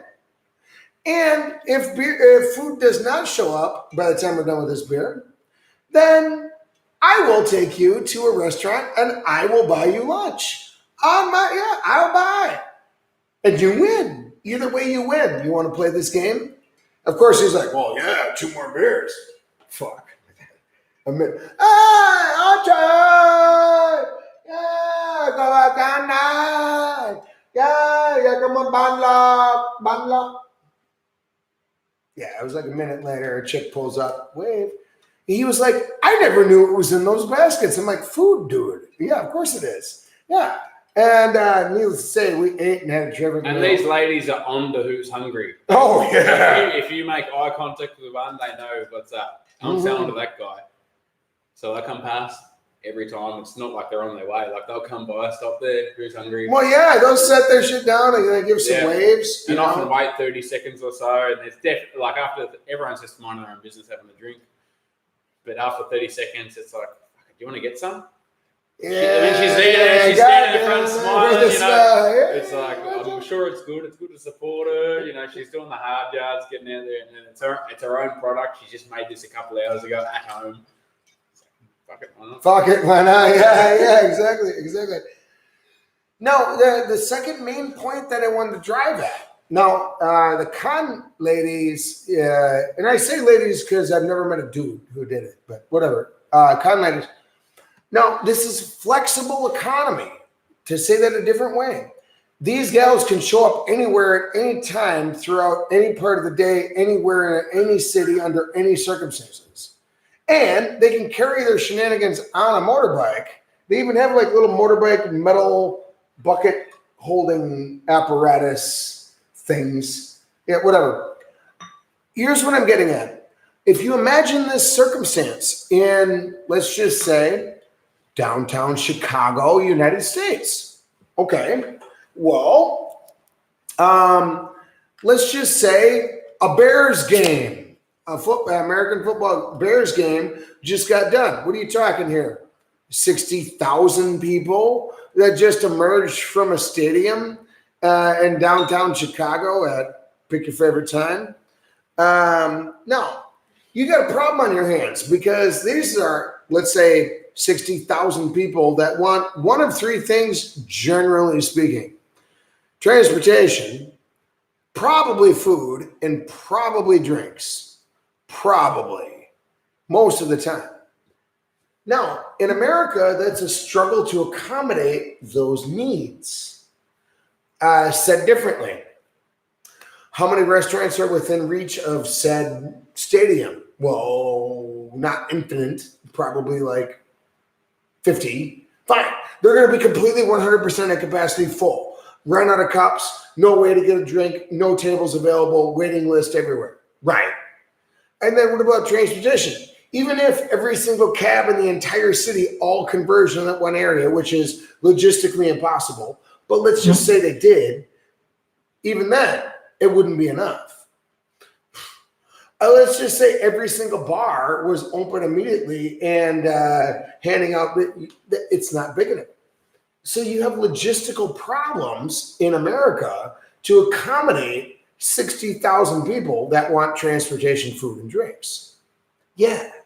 The same problem also happens at bar time in America where like, oh, the bar's closed. It's December 30th or it's December 15th. And the bar is closed at 1 a.m. Shit, there's no food, there's nowhere to stay, there's nothing to eat, there's nothing to drink, and there's no way home. Story of my life. In Vietnam, everything I just said right there, all of those logistical issues are not a problem. They're not a problem. They're not a problem. I mean, like, let's go with the food one. If Chicago, the stadium got let out at 10 p.m., let's just say, just for fun. Okay, if it was Vietnamese people and Vietnamese solution, there'd be con ladies, there'd be street vendors. Like every single scrap of real estate outside of that goddamn stadium would be full of food. Would you agree with that? Right, yeah. Does that sound reasonable? I suppose where there's an opportunity in Vietnam, they'll pounce on it much faster than we do for a variety of reasons, whether it be laws or something. That's more often than not the reason, laws. But in Vietnam, it's like, no, there's an opportunity to sell something there. We're on it. We're on it. And they're selling it there and they're making a business there. And when there's an overflow, yeah, they stop doing it. And when there's not enough people selling stuff there, people pounce on that. Yeah. People in that area need this thing right now. If I want to make money, it makes sense to go sell that thing there now. Mm-hmm. People are going to buy it. Whereas in another country, I suppose it's not really that simple. You can't. You got to, there's so much red tape and process, and it's just not as free market as it is over here. Where it's just go for it. Flexible economy, man. People want that thing. I can go sell it now. They don't need paperwork. I can just do this and let's go sell it. That's right. That's right. Well, I mean, taxis and motorbikes, it'd be the equivalent. In America, this would sound weird if like a group of 5 dudes show up in motorcycles and put on a yellow jacket and say like, hey, we are just transportation guys and we will bicycle or motorbike your way around the city wherever you want to go.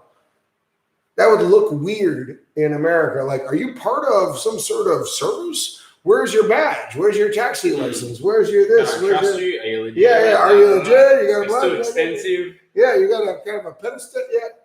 Right. But in Vietnam, that's, oh, shit, yeah. if there was a stadium let out situation like that, Vietnamese people are goddamn on it. There'd be an ocean of Vietnamese people like begging for business. Like, oh, I'll gladly take you anywhere you want. You want food. You want a place to go. You want to stop at a pharmacy on the way. You need a hotel? Got it. You need a tour? You need a bike ticket? You need anything? We got it. Got it. Convenience, man. Because of this open economy, sharing economy, and sharing situation, and the flexibility of it, like you need to go from 0 cabs and taxi service and 0 drinks available to accommodations for 60,000 people. Vietnam, in one day, they could make that happen. Yeah, if they know in advance, which obviously, yeah. Does that sound right to you? Yeah, definitely. So in Vietnam, they're super flexible. Food everywhere. You're not going hungry. You are not going hungry. Any time of the day, 24/7, there's some kind of food available somewhere. And if you see any human anywhere, you could ask anybody, where's the food? Oh, just go 2 blocks. You'll find it. Does that sound right? Yeah. And I suppose that probably contributes to the rapid development in the last couple of decades is it's that eagerness to do business. Like where they see an opportunity, they take it with anything, whether it be a big business or just a street vendor or something. If something's needed, we're on it. We're on it. On it in advance normally. Oh, yeah. There's very, very few holes in the market here because it's just like it's getting pounced on, whatever it is. Like it's, whereas it's a bit different back home. I would say so. Yeah. I would say so. So yeah, food carts and food vendors is one excellent example, but that bespeaks of a greater metaphor of like, in general, like, hey, if there's a need, it needs to get filled. The Vietnamese people are on it way, way, way faster in pretty much every situation. And it's what makes the culture, essentially. In my opinion, it's what makes the culture so good. That's what it's famous for, isn't it? Mm-hmm. Famous for the street foods, famous for the street vendors, famous for that nightlife, that bustling, not looking at it economically or in terms of wealth, but like that's just what it's famous for. We've got great service, great food, great people. Everyone's friendly. Everyone's just trying to make a buck and get by. Yeah. And so, yeah, we could say to kind of let's shift a little bit here to a different topic: evolution and advancement in terms of technology development. Technology and development. I feel in general that the Vietnamese are able to develop faster. And I don't mean invent, but I mean rather they're able to adopt new technologies faster than we adopted it in America. Okay. I think when something good is invented, they just think, what's its best purpose? Mm-hmm. Use a really common example is Wi-Fi. What is the point of having Wi-Fi if you can't access it? So in Vietnam, I walk down the street and I'm constantly connecting to every place because everything's free Wi-Fi, good to go, top speed. In Australia, no, it's not happening. You need to pay, like if you're not the staff of the place and you pay for it, they just think this country is going to be a better place if we all have access to it together. That's sort of the mindset I think here is that like, let's all have access together. It makes all of our lives much more easier. It makes the economy much more efficient, makes everything much better if we just all, cool, open share. It's just like the internet's cheap. It's open. Anyone can use it. Every single place in the country has it, whether it's a cafe, hospital, you name it. I've rarely, on top of a mountain, there's normally a place nearby that's got Wi-Fi. Oh, yeah. It's just like, how's it? Oh, yeah. And they tell me, oh, you want Wi-Fi? It's like, really? And it's that is common sense, creating something so great, but then, like in our country, we want to hold on to it. This is my business Wi-Fi. it's mine, I've paid for it, you can't get free. It's just like over here, it's just like, let's just all have it and all offer it to each other. Yep, like a mesh. So they're really utilizing that technology in the way it should be utilized, in my opinion, because it just makes it easier. I would agree. And so to use that as an example, there's an idea called economic or technological leapfrogging. That means you skip the 9 steps along the way. You go from 1 to 10, A to Z in one jump instead of 26 separate jumps or 10 separate jumps. A perfect example of that is fiber optic network cables. Now, in America, we believe that stringing a bunch of fiber optic cables, especially visibly, at eye level across the streets, is a terrible idea. It looks ugly. It needs to go underground. It needs to be out of sight and out of mind. And there's a dangling cable like across the street. That's awful. That's unacceptable. As a result, running fiber optic wires in America is expensive, and it requires street rip-ups. Jumping through a lot of hoops to do Oh my God! Like, it's not a simple process. Oh no way! It's a deterrent how difficult it is to do.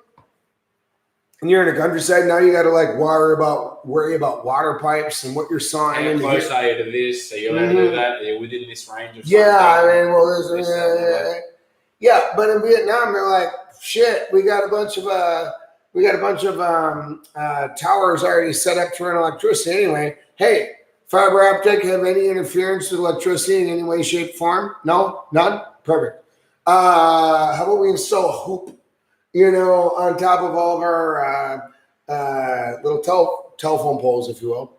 And then we run all fiber optic there. So as a result, if you want internet at your house, why don't we just run just a raw cable directly from the ISP directly to your house? Yeah, sweet. I mean, it's cheap enough. So as a result, Vietnam, they did like 100 years of internet, phone, TV technology. For example, coaxial all the way up to DSL, all the way from dial-up internet, DSL to satellite dishes, all the way up to fiber optic network. They just went from nothing to fiber optic in one shot. Boom! And then they strewn, all this magic throughout the entire city. Like instantly.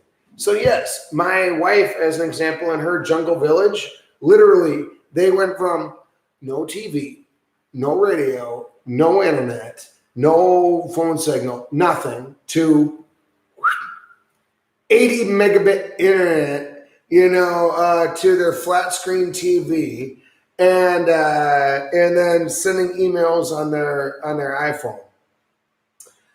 To be clear, in the span of 5 years, they went from writing invitations with a pen on papyrus paper. With a feather. With a fucking feather. To emailing everyone an Evite on their iPhone 7 in like 1 year. Maybe 5 years. They went from zero to magic. And in reality, Vietnam is faster internet and better internet across the board compared to America by a long shot. Because I realize the geography differences, but because they want to adapt this technology right away. That's a good idea. Let's do it. Yeah, let's do it. Let's do it. No questions asked. And they'll sit and be like, it's not good enough yet. That sounds expensive. Let's wait it out. Fiber optic cable that's cheaper than electric wire. Let's bang out the entire country all at once this year. Oh yeah. And so as a result, a city goes from shit or non-existent internet to top of the line, some of the best internet in the world in like 5 years. Zero to champions in 5 years. Yeah, that's normal in Vietnam. Their economy, their politics. And anything less is unacceptable. Yeah, exactly. 10 megabit internet is laughable here. I'm like, don't insult me, sir. Yeah. So this entire economy is just, it's flexible, it's adaptable. They take new technology and make it happen faster than I've ever seen, and it's true that in some aspects of technology, Vietnam is quote behind, meaning but where they can adapt it, they will. Mm-hmm. Where they can, for sure. Yeah, if you were to measure it, there might be economic barriers that stop them from introducing the newest technology at the rate they want, but for the majority where they can, they will. I suppose internet's a good example. If you're talking about railways or whatever, I'm sure if the money was there, go for it. But they're willing to go. Right, what's going on at the moment? What's the best thing? Cool, got that. Let's do that. Whether it comes to technology or service or whatever it is, I just think they just think like, what's the best way to do this? Like long term, like on a daily basis, what's the best way to do this? And it works out better. Fun fact, by the way, for you and for you, Sam, over in Africa, they're implementing internet technology, etc., meaning phone service and fiber optic networks. And the company that's providing it is Viettel. Yeah, so there's a bunch of Vietnamese dudes in Africa right now from Viettel that are like /Mobifone that are installing fiber optic networks in Africa. Yeah, to phrase this differently, in order to provide connectivity to rural areas, the Vietnamese are better at it than, let's say, American companies are. As a result, Vietnamese companies are being ambitious. Yeah, They see an opening and they'll go for it. Yeah, exactly. We got that. They need that. Let's do that over there. Yeah, let's do that. We're super good at that. Yeah, we can do that. We can do Why that. can't we do that? We can buy that thing and put it there and do that thing. Right. Look it up on YouTube. Look it up on Google. Vietnamese companies are the ones that are hooking up rural Africa. Yeah, isn't that some shit? Yeah. It's a fact. It is a fact. Yeah. Look it up. So anyway, okay. So new topic. Be ahoy. Draft beer. Yep. In Vietnam, they call it quote fresh beer. Yeah, fresh beer. Yep. Now, obviously, in America, we're well familiar with be ahoy or fresh beer or tap beer in America, draft beer. Now, in Vietnam, they really take it to the next level, though, specifically with street places and specifically with Hanoi style. Right. Yep. Now, it's different for several reasons. Now, and I'll let you take over, buddy. But first things first, they have, first of all, the simple ability to sell beer on the street like 24/7 in Hanoi in particular is where it's most famous. But that's sweet. You can literally pull up in a motorbike, drive up to a place. I'll take a cup, sit on your bike, slam a cup, hand it back, the cup back to them, pay them their $5,000, which is like 20 cents. Which would turn heads in America. Yeah, that's possibly impossible in America. That's very strange. But here, no one would even bat an eyelid. Take over. No one would bat an eyelid at all. Beer hoy. So draft beer. A lot of in Hanoi, especially, obviously, a lot of places they make it themselves. Obviously, they make it to their own liking, to their own alcohol percentage. Every time they make a batch, it's going to be a different strength, maybe a different flavor. They're pretty cruisy about it. Super cheap, super available. Anyone can make it. I could literally make some now and go sell them in the street if I wanted to. And it's sort of like the more social side of it, I suppose. And it gives anyone a chance to make it. If they want to do it, they can. Once again, referring to what Brad says about open business and open economy. Like, if you want to sell it, you can sell it. If you want to make it, you can make it. If you're making it that doesn't sell, then you don't sell it anymore. If you're making it that sells, then you sell more of it, that kind of thing. And you try and hone your skills. So that's a good part of it. And it's just that in contrast to spirits. I suppose that's another good point, is spirits aren't a thing really in Vietnam. Besides the odd rice wine or a birthday gift or a business gift where you're giving a bottle of whiskey or something, it's not that common. Maybe in the winter months, they do like their spirits, like a vodka or, in where they like vodka in winter and whatnot.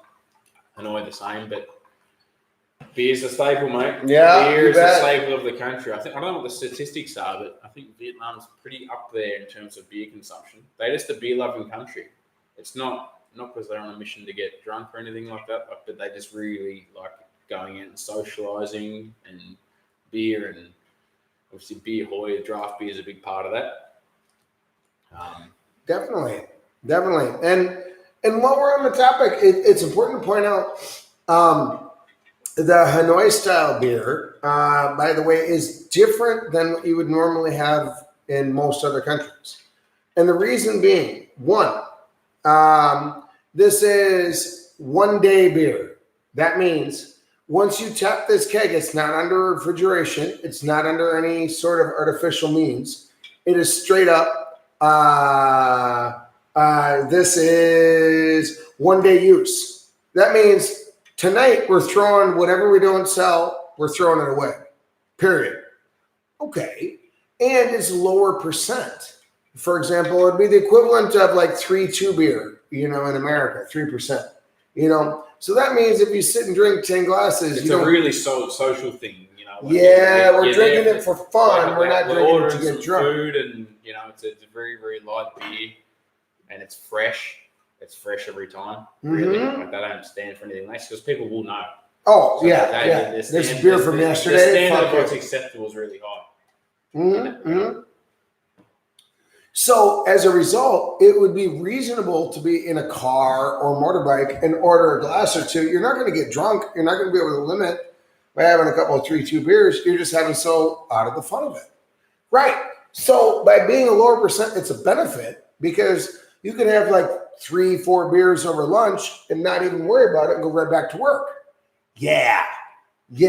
So as a result, you can actually have more beer because the percent is lower and you don't got to worry about it. And again, 20 cents a glass, that's what we're talking about here. If you had the equivalent of $1, that's 5 cups of beer. Yeah, and more often than not, the restaurant owner's coming over and telling you about the process and how he made it, how long he's been making beer for, and how he does it differently to the place down the road and whatnot. So it's a bit of an experience as well. Sure, let's do that. Apart from drinking the beer itself, it's always a good experience. He'll come down and sit down and have a glass with you. And your mates within 5 seconds, and what do you think? What can I change? Do you think it's good or it's too sweet? Yeah, you're right. Next batch I'll make it. He's there for feedback and whatnot. And it's a really sort of personal experience in that regard too. It's cheap, it's fresh. The owner's proud of his own product, so he's willing to sit there and go, "What do you think?" That's right. So while we're on the topic, I did want to also mention, with the fresh beer thing, you could buy a keg for X amount. That means that anybody can start selling tap beer, fresh beer on the street at any time under all circumstances. So what that means is to go into business, all that requires is a single phone call to the keg beer guy. As a result, you pick up the phone and you could be like, "Hey, we cut hair. We have a business cutting hair. Yeah? I want a keg of beer tomorrow morning at my place at 9 a.m. Okay? What's your address? Okay? Later. Click. And then sure enough, a keg shows up with everything that you need. You want to rent cups? Yeah, okay. Yeah, I'll bring you 100 cups while we're at it. All right, whatever. Lewin. And all of a sudden you go from nothing to in business with one phone call. Yeah, that's how it can work in Vietnam. So as a result, like anybody can get into the beer business. Anybody can offer that. So if you go around like Hanoi, for example, it's going to be like we repair motorbikes and have fresh beer, tap beer. Oh, we cut hair and have tap beer. We have a coffee shop and tap beer. You know, we sell auto parts and LED lights and have tap beer. Yeah, like does that sound right to you? Yeah, for sure. And if we don't sell wedding tax and do tax returns. Yeah, right. Yeah, it's like that kind of thing. Yeah, it's reasonable in Vietnam. And I just passed a place recently. We make school uniform, large batch school uniforms, or otherwise like graduation uniforms, or otherwise we make uniforms for a company. And we do wedding invitations, and we do massages, and we have karaoke, and we also have a coffee shop, and we have tap beer. Fuck, all right. You know, that's normal in Vietnam, but that's weird in America. You know, yeah, right. Yeah.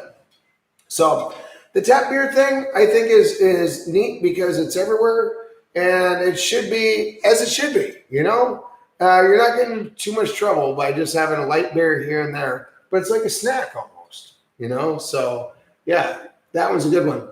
So, what do you think about?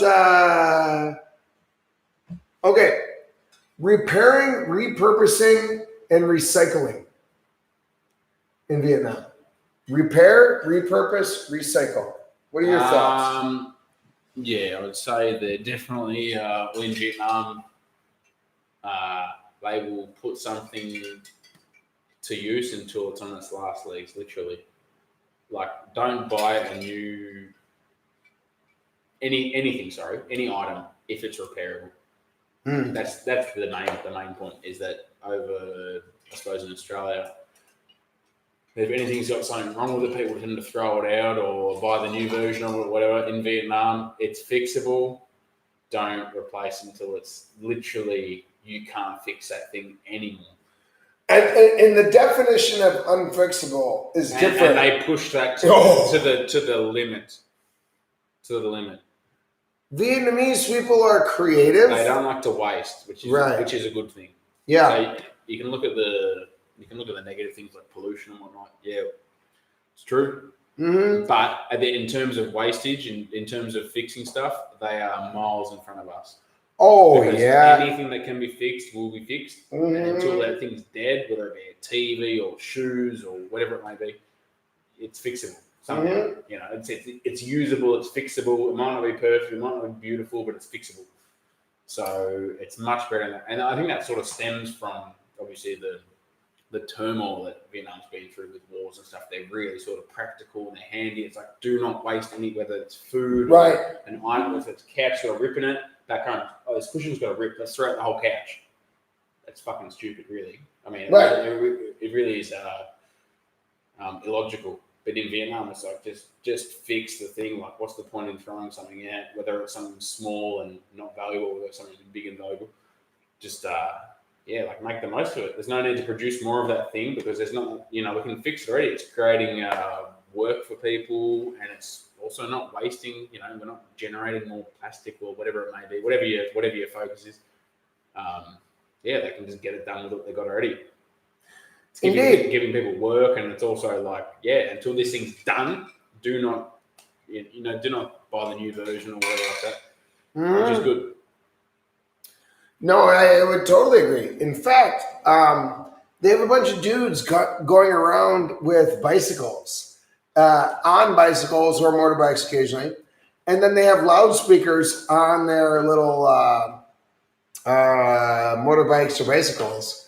And it's something to the effect of, they're always a little different, but it's just I'm a like, key cutter, I fix this, I do this or that. oh yeah, if we translate back to English, like, yeah, I'm a knife sharpener. Yeah, just something Need your knife sharpener? a very odd service. You're like, it's a bit weird. Actually, I do need that. Yeah, goddamn. This guy's riding past now really slowly, and he's looking in my door, saying, like, you need this done? It's like, fuck, that's a bit weird. Actually, I do need that. Yeah. And that's his profession. Right. And I'm supporting him by, Right. by coming out there and whatever it may be. And it's usually a really unique sort of service. Right. It can be something very odd that you think, regardless whether it's odd or not, it's like, yeah, I do need that. Yeah. I didn't think of it until he came riding past, but it's like, I do need that done. What the goddamn hell? Yeah. So, indeed. And then, so yeah, to pick a good example of that too, it's like, okay, I said, like, you want to go get food? Okay, well, that makes sense, except for the go part. You don't got to go in Vietnam. So, like, I had one of my fans in my house. The one of the blades broke off. I need to go fix that. Sounds like a reasonable statement. Except in Vietnam, I don't got to go fix that. No. I have a broken ass fan. I just sit on my balcony, do my thing, and hang out.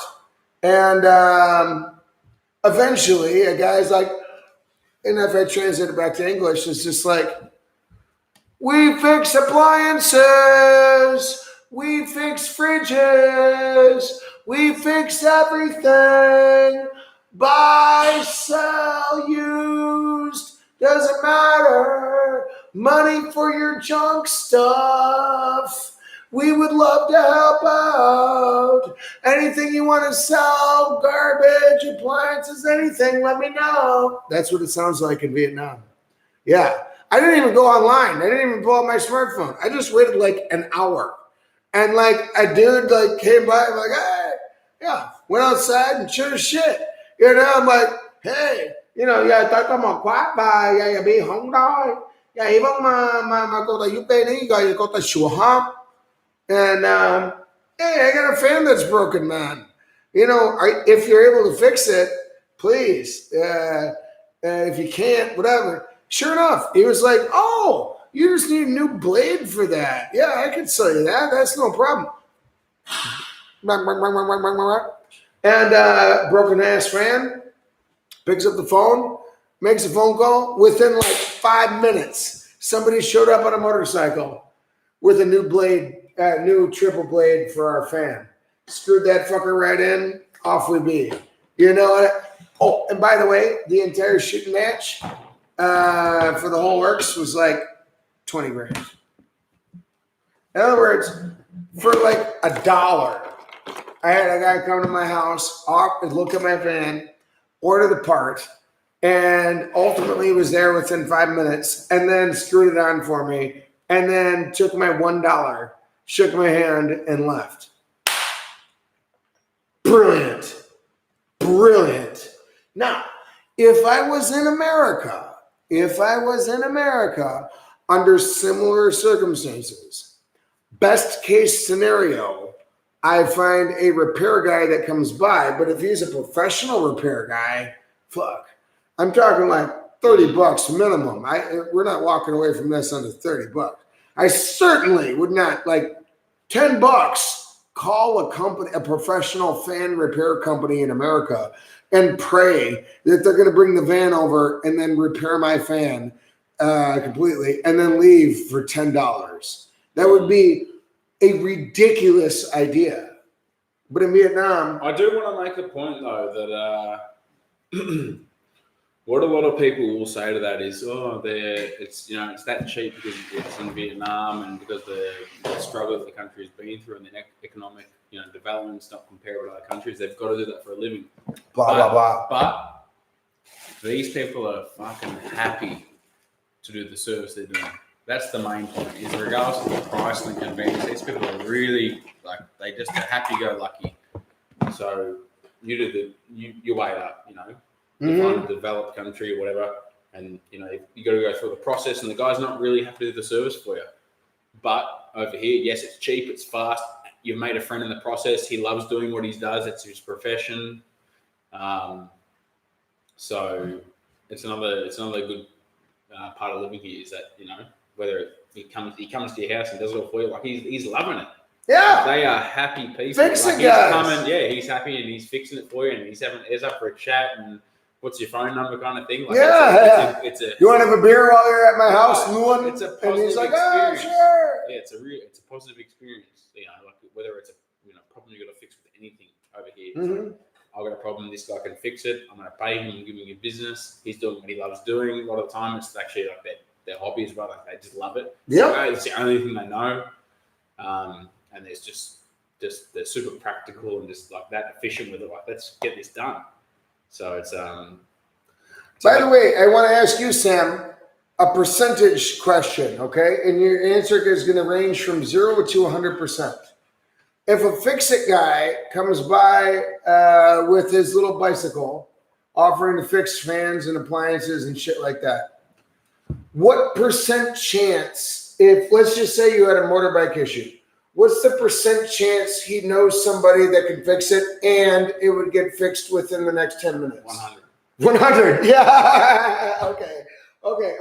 Because okay. if he didn't, he would take that as a personal weakness. Like I couldn't do it. I couldn't ring anyone that did it. oh. I'm the most useless guy ever. In Vietnam, no, it's like I'm getting that fixed somehow. I don't care how many phone calls I take. My mate can ring his mate. Make his day out. Who's in a different city? Who's gonna ride? Fly your ass down. Right. Yeah.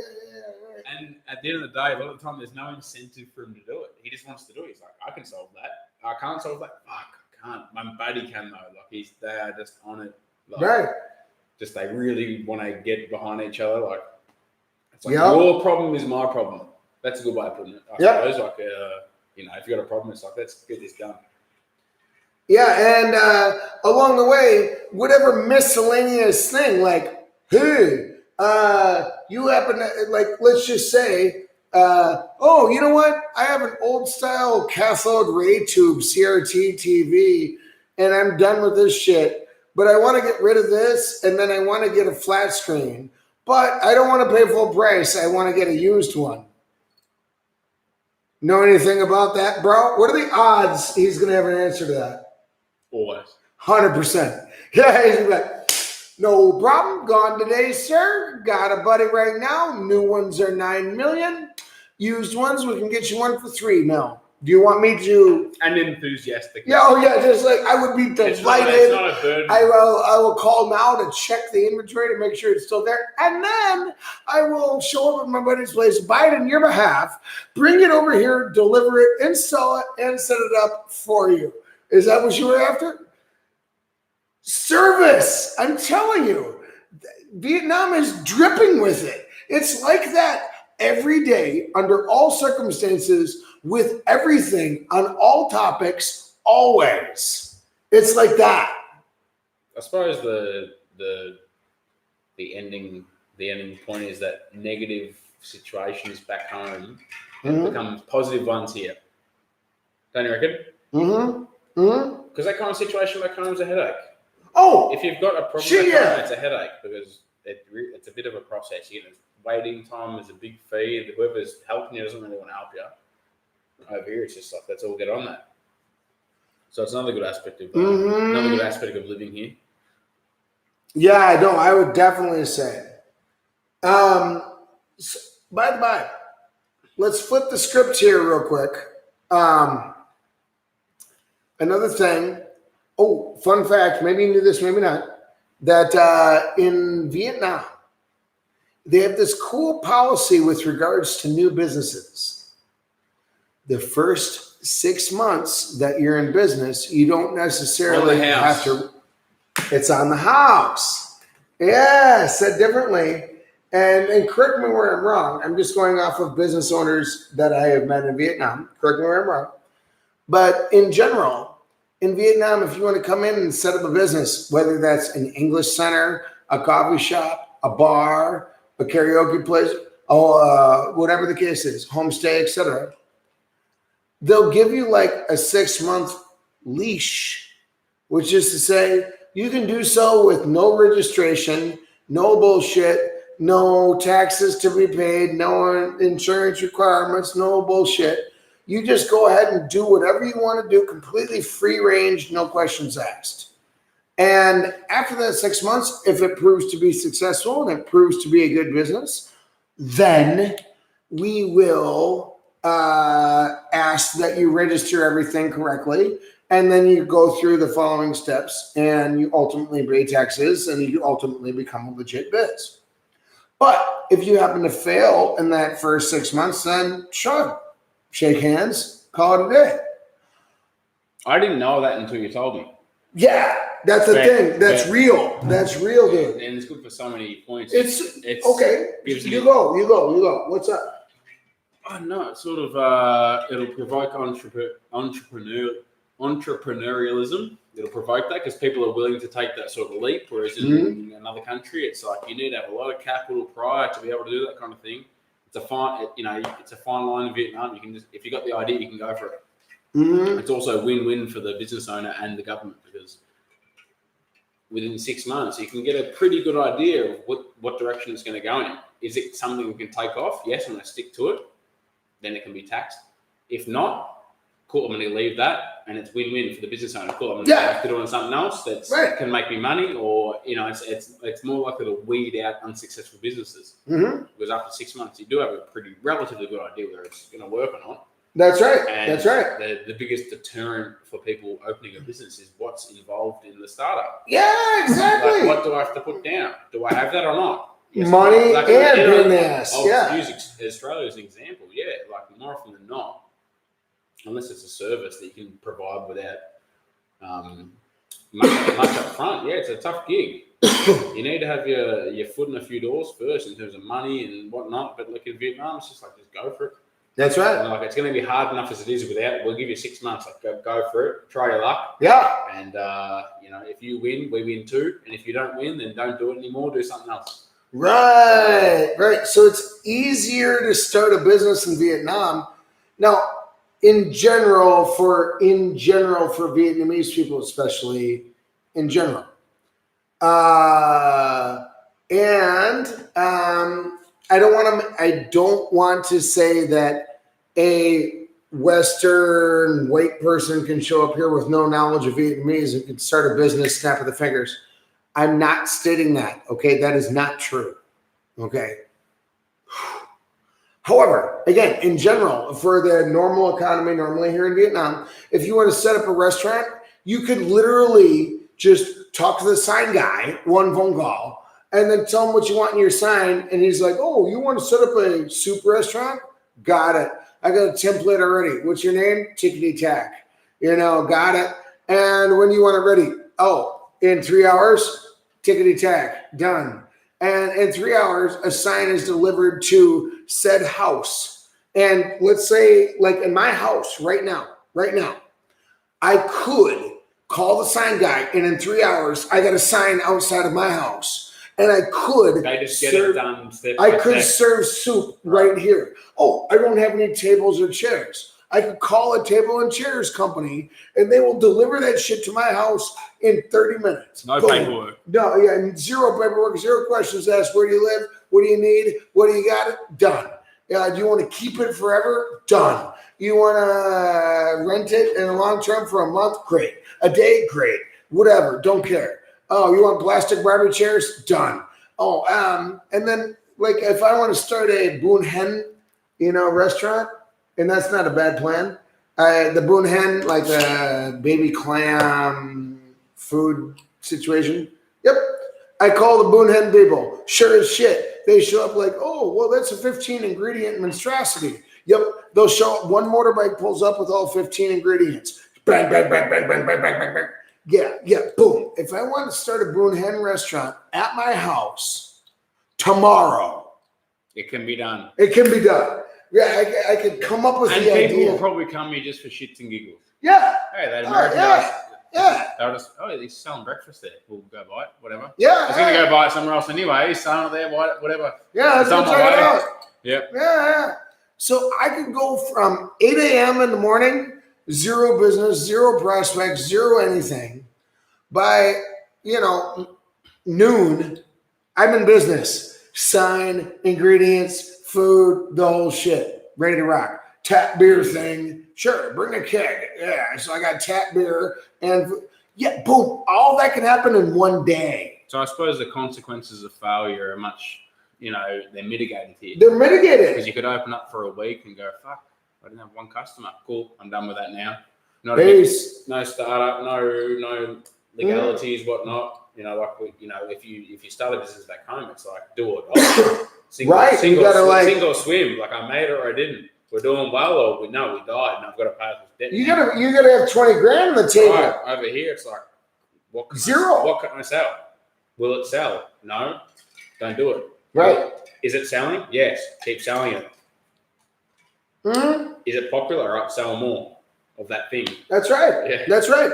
And by all means, theoretically, if I started a Boone Hen baby oyster, restaurant out of my house, and sure as shit, let's just say in 6 months it happened to turn out quite well, and I happen to be making some good money at it, I would be glad to register. Sure, at that point. Right.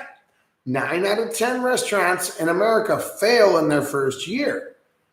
A factor is all of the legal bullshit, tax bullshit, insurance bullshit, inspection bullshit. That makes it near impossible unless you got a few in the bank behind you. It's going to make it really tough. Yeah.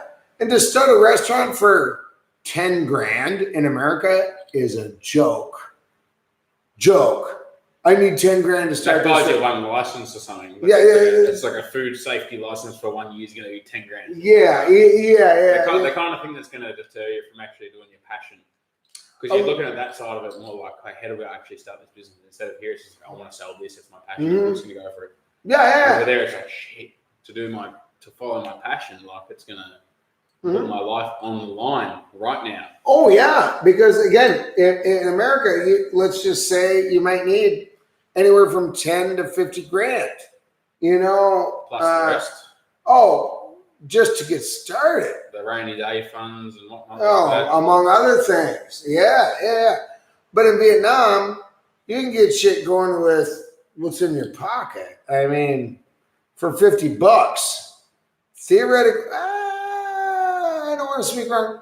Let's say $100. I could have enough for a sign, menus printed, flyers, and a full kitchen and full ingredients for a day.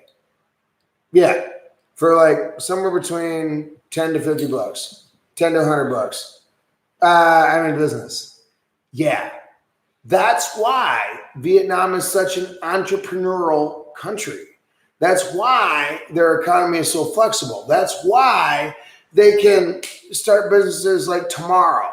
Oh, there's about to be like 100,000 people descending on this city in a week. Oh, more than enough prep time.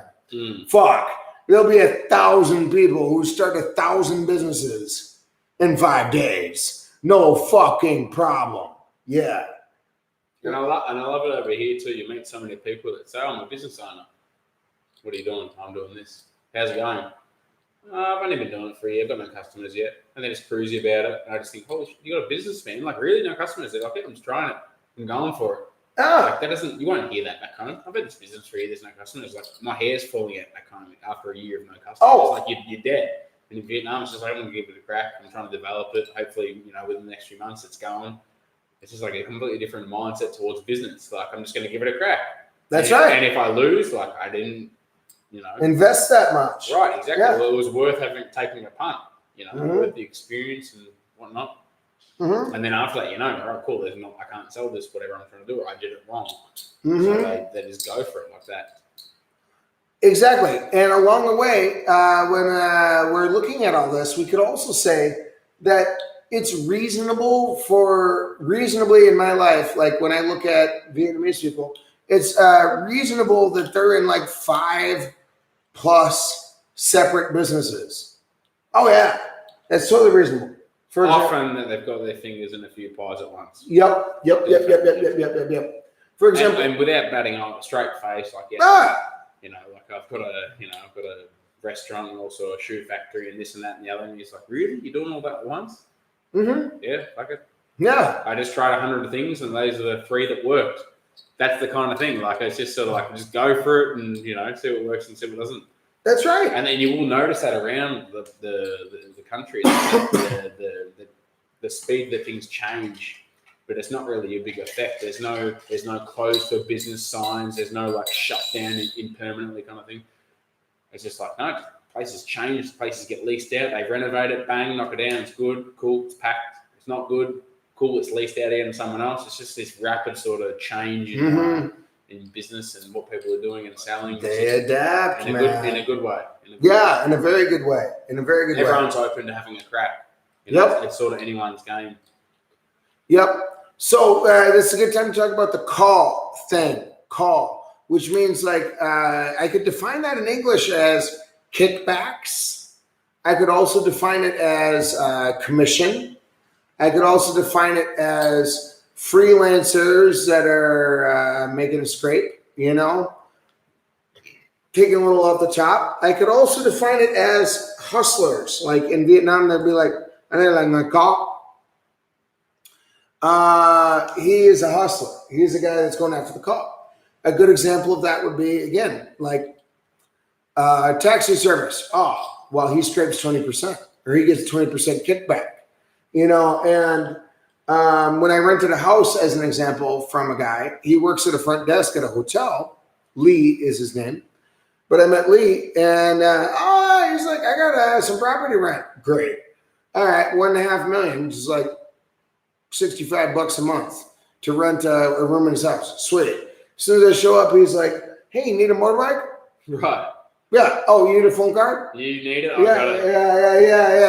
Right. You needed a frozen seafood? You want to start a business? It's funny. It's funny you say that, actually. I recently went to, about a month ago, I went to Queen Yin, which is...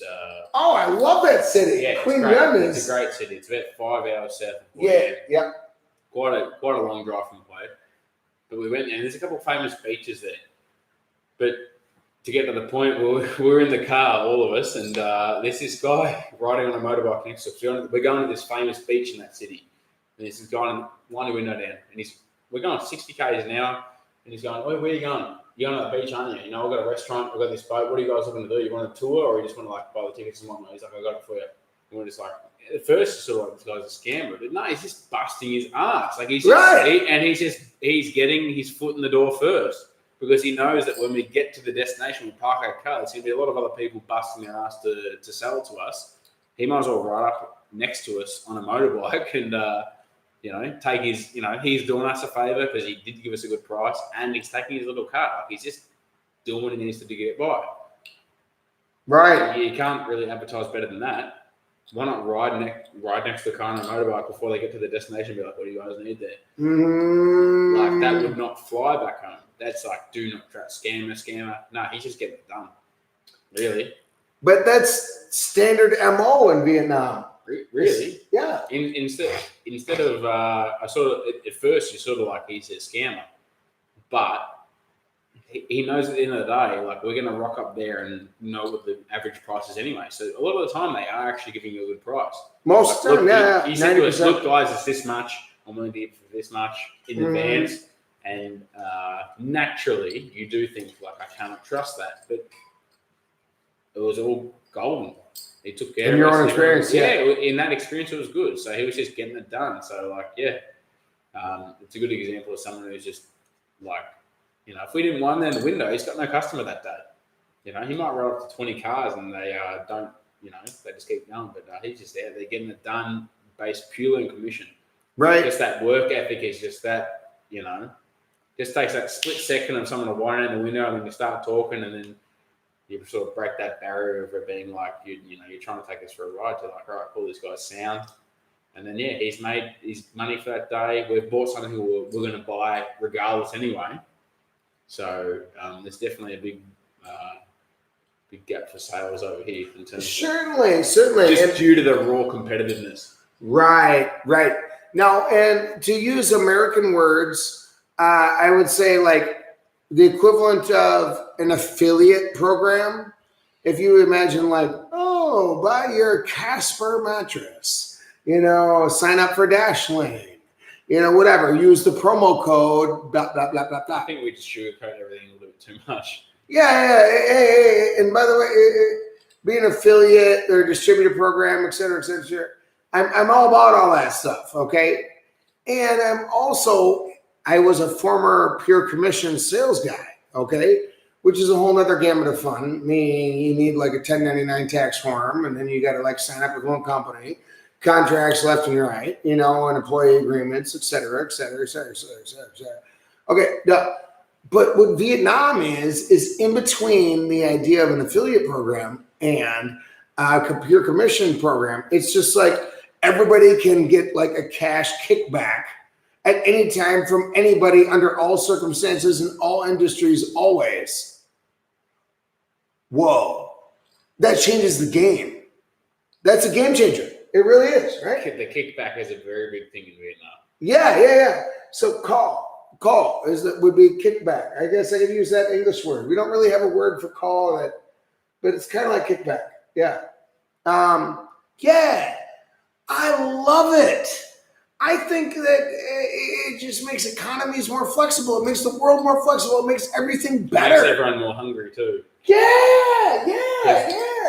From person A, B to C, they're winning. Person A is selling the product, they're winning. Yep. Person B is buying it for that price, cool, they're winning too. Then person B is selling to person C for the increased price. And person C is obviously buying it for the reason that they can afford to buy it or whatever, whether it's marketing or whether it's as simple as buying something on the street. Like everyone's winning. Like it's convenience for the third person buying it, for the second person making a buck. Everybody, the first person, they're getting rid of their stock. Like it's just like that ongoing, everyone's winning kind of thing. Yeah, that's right. Now to pick some real examples. My wife works at a hotel. Great. And she gets a lot of guests there. Great. That's the idea. But they have the electric limo. Hey, sweet. By the way, there's a few electric limo companies. And we don't have a word for this in English. I'm just going to say electric limo. Imagine a limousine that's electric. It's like a buggy golf cart that's extended with a few extra seats. A limo like golf cart. It's like a limo golf cart. That can go the speed limit. Yeah. Right. Now, she gets 20%. So, hell. Oh, you got a group of 10 people. Well, shoot, you want to go to the beach? Why don't we call an electric limo, and they'll bring you all the way there, wait there, and then bring you all the way back. Life is good. All right, sweet. So she can hook that up 20%, 20%, 20%, 20%. And that's no joke. Actually, my wife makes probably triple her normal hotel income just on kickbacks, But what's great is any guest that wants to ask her as a front desk woman, I want to do a food tour. I want to rent this. I want to get to Hanoi. I want to book plane tickets. I want to take a bus. You're linking the consumer to the business without that middle person, that intermediary. So it's good. Yeah. Whoever's selling the product, they're winning because you're giving them business. Yep. The customer's winning because it's just done. Simple, and then the person in the middle is obviously taking a very small amount that's not noticeable to make life easier for both the business owner and the customer without all the bullshit. So without all the bullshit, so once again, everyone wins. Everybody wins. You're right, buddy. And along the way, he said electric limo company, they don't got to piss away money on like billboards, Facebook ads, commercials on TV. Nah. It's getting fed to them on a silver platter. Yep, exactly. All they got to do is call. So all they got to do is go from hotel to hotel and hand each hotel a flyer and be like, hey, front desk people, call me anytime anybody needs anything ever, and I'll call. I'll kick back, 10, 20%. Shit. Every goddamn front desk person in the city is going to be like, 100%. Yeah, first call. Yeah. So actually, as you would naturally. Yeah, which makes sense because the front desk. I know this person that needs this. You just told me you sell that thing. Yep. Why not? Why not link you both together and I'll take my little slice for doing that little interaction or transaction. That's right. That's right. That's right.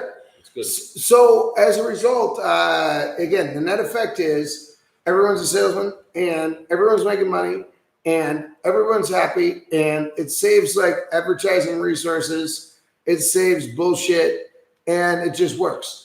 Now, I'm a big believer in giving someone an incentive to work out. Yeah, like a direct. Naturally, because at the end of the day, I think in human nature, if you're working at a job for longer than 6 months where there's no real incentive or you don't really have a future goal or something, you're going to be like, what the fuck am I doing? Whether I work hard or not, I'm still getting the same amount of money. Right. Which is the case a lot back home, really. I mean, you can, like, say, for example, you're in a business and there's 2 employees there. One's incredibly lazy, does nothing, and the other one busts their ass, does everything perfect, works overtime, whatnot, but they're still getting the same salary. What's the incentive to continue? So over here, I mean, yeah, I can make my own few bucks off this, and then all of a sudden people get excited at work, and yeah, I'm going to work, I'm going to smash it. I'm going to really start a network, and I'm going to, networking as well. Like I'm going to make a few phone calls, like I can sell this for you. Yeah, I've got customers that want this. And then like an employee of a business can become a networker themselves. Because through experience of working there, for example, working in a hotel, you notice that a lot of customers need certain things. Mm-hmm. Which restaurant should I eat at? What service do I need? And yeah, you can provide that information, and you can make a buck off it without I'm being cheated. It's good for the customer. You're making a buck. You're giving business owners locally a chance to show off their product, whatever they're doing, and it's only positive things. Yeah, definitely. For everybody in terms of convenience, economically, it's only positive things. Mm-hmm. Isn't that lovely? So anyway, we've got the call aspect of Vietnam makes everybody better and everything better, in a very, very, very positive and good way. Now, okay, we're going to phase shift here, topic shift. Bum guns. Spider killers. Right. Yep. Bum guns. Where the fuck are those in America? Like, I've never seen one in my life in America. Never once. And they're a great idea. It's logical. It is the most logical. Why would you take part in that act without there being water involved? Right. To be clear, a bum gun, the bomb, post-bathroom experience, dumperoo, etc. You, generally speaking, have a gun. High pressure, by the way. Surprisingly high pressure. As you expect. No. And you get after it. Once again, it's like once you're desensitized to the idea, it's... Get used to it. Yeah, you get used to it. It really is something that's probably more effective than how we do things back home. I suppose coming here, when I first came here, I actually didn't know what the thing was. I thought, what was that thing hanging from the wall? And it's probably a topic that most people don't want to touch on, but at the end of the day, it makes sense, really. I think it's definitely an addition to any bathroom or toilet. I probably couldn't name anyone here that lives here or has lived here for an extended period of time who hasn't come around to the idea, honestly. The expat community here in Hue specifically is pretty tight-knit. There's quite a few of us here now, not compared to other cities, but there's quite a few of us from all different countries and all different walks of life. And even the most reserved, standoffish to Vietnamese culture and country kind of person, after a year here, they go, I get it. Yeah. I get it now. And, it's only a matter of time before you think they got it right. Yeah, they figured it out. What are we cutting down all these trees for? Yeah. And I tell you what, this becomes especially true when things get juxtaposed, which is to say, like, I go to Vietnam for a few months, then go back to America. then go to Vietnam, then go to Mexico, then go to America, then go to Mexico. Yeah, then America. I jump back, forth, and I'm like, man, I go back to like a multi-million-dollar mansion in America. Like, holy shit! Like, literally, this is a multi-million-dollar house. And I go into the bathroom and I'm like, and there's toilet paper 3 meters away. and I'm like, where's the bum gun? You fucking barbarians. Like, how could you not have that? Like, that is like the best idea. You're It's telling funny me you say that though, because I actually thought that was barbaric when I first came here. Just due to my ignorance or mindset at the time, I was just like, what the fuck is that? What is that fucking hose hanging from the wall? It's a fucking bathroom. Where's the paper at? But it's just like, after the time, you just think, Damn right. Why not? It makes much more sense. Yeah, and let's be abundantly clear. Fun fact, in Vietnamese, it's called a seat, X-I-T, by the way. Seat, yeah, which, all right, sweet. In Vietnam, that costs $4. 4 United States dollars. And that thing could put out a fucking fire. Oh, yeah. Mind you. Right. Don't forget to tamper with the settings. Fair enough. But with that all said, $4. Like, okay, so why don't we have it in America? They're just so abundant that the price is so low here. Yeah, okay. Yeah, let's be clear about that. But fact remains, why doesn't America have it? I just, like, at least as an option. 110% purely due to mindset. It's a mindset It's thing. just not acceptable. And I don't know why. I suppose when everyone feels a certain way about something, then you just agree mutually on it, whether it's right or wrong. Right. But I suppose the fact that all the foreigners from different countries around the world have come here and we've all accepted it coming here, saying, yeah, it's a better way of doing it. It just shows that hey, you follow a common mindset of back home. Yeah. Regardless, people like think about the expat community here. It's like any country you name it, they're here, but everyone's there. We're all for it. Back home, we'd all be like, I'm not for that at all. We all come here, we all live in here, we've met together, and we're like, so it just goes to show that you really do change your mindset when you become sort of more open to, regardless of whether it's bum gun or not, what's the right way of doing things. I suppose. No, and of course we bring up bum guns because this is like one of those shining examples. There is no reason not to. Every what the reason fuck to are we do. doing? Yeah. You got to have a bum gun. Yeah. And for all we know, in 20 years' time, they won't have bum guns all over Australia and America. And we'll be looking at this video 20 years ago and saying, we said that. I know. We said that. Yeah, we were saying bum guns are going to be the try next it thing. once. I mean, give it a chance. Yeah. Right. Yeah. Now, and I did want to mention too, like, again, this is just one of those face slappers. Now, I actually was in America, and I was talking with one of my political buddies, and he was like, would you believe it, Brad? A lot of people in this world don't have clean water. And I'm like, yeah, okay, that sounds right. And then they're like, and a lot of people don't have enough food. I'm like, yeah, that sounds right.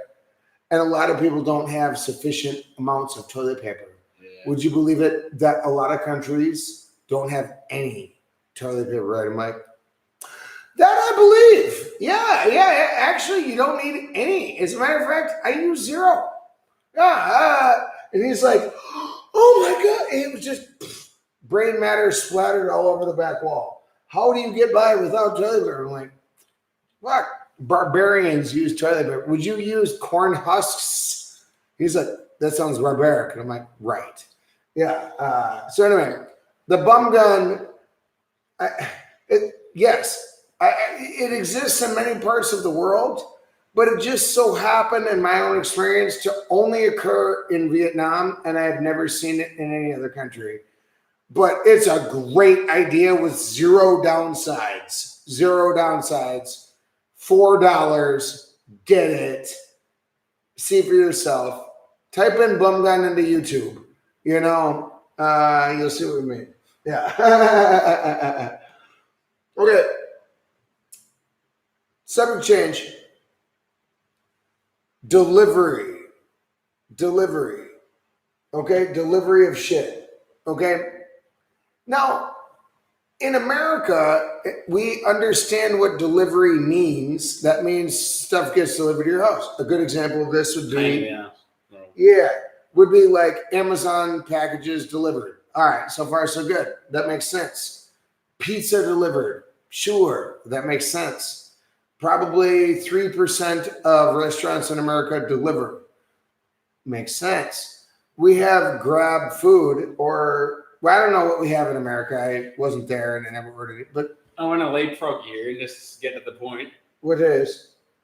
You can have anything delivered in this country at any moment you want. So I recommend that what we should do is have one day full of things that we need to have done throughout the day, whether it's a haircut or something, and just have ring it up, and someone will come to the house, get the haircut. Someone will come to the house, cook lunch for you if you wanted to do anything. I bet they would. It's completely normal. Completely normal. Right. So delivery is just something that's ubiquitous. Like just everywhere, any product, any service, whatever. It's like it's coming to your doorstep. Right. Readily available and fast. And so as fast as it can be. You can get stuff. You get if it's domestic, it's going to be on your doorstep quite often within 24 hours. Oh, you're talking large scale good. All right, sorry. So shipping in terms of food and stuff, that's going to be like there's a tracker on the guy. Yeah, there's a tracker on the chef's head, and there's a tracker on the guy as well. Like, and you're messaging the guy, and it's just like fully like efficient. Like you're over here. It's very, very straight to the point. I want this. I'm buying it. Cool. The guy's going to the restaurant already. They're already cooking it. You're talking to the guy on Foodie or whatever the app may be, and it's very straight to the point. It's very clear. Oh, actually, I don't want to do this in it. The guy from Foodie will go in there and tell the guy, he doesn't want to do this in it. Bang, bang, it's at your house, and the fee is very minimal. Non-existent in most cases. Right. Yeah, exactly. So delivery, goddamn anything. Like, okay, let me just pick some examples to illustrate. One, oh my God. Okay, well, let's go here. I'm gonna hold this up. Okay, case of beer. Normally it's got 20 beers. Right. I make one phone call 24/7. And by the way, I know boatloads of people out here. And yes, I take a picture of the outside of their sign, which includes their name and address and phone number, which is what matters the most.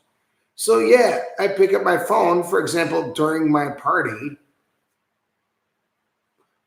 Go get beer. Fuck off. Now, hey, Chong, một tuần nữa. Click. Yep. And then a motorbike pulls up a few minutes later with a full case of beer, plus ice sitting on top of it, free delivery. And it costs like $6 for 20 beers, like a full plastic ass case like this. Sweet. Yeah, and last night as we had our housewarming party, I'm like, shit, we run low on food. That's a non-issue because we can pick up the phone anytime we want, even if it's like 11 p.m. And call up a goddamn restaurant and they'll be like, oh, get their asses up and get after it, cook the food, and then like package it up and then bring it over to our house for free. Yeah. Like everything in Vietnam is delivered. That's brilliant. And a lot of this stems from having motorbikes or bicycles, but generally motorbikes. So what's their gas cost to go like 1 mile? Negligible, and there's no tips. So shit. All I got to do is go from, give them a call, and they got to go from their restaurant to here. Yeah. Damn near every restaurant in Vietnam, all deliver. That's goddamn sweet. Yeah. So this whole idea of having, like, let's just say,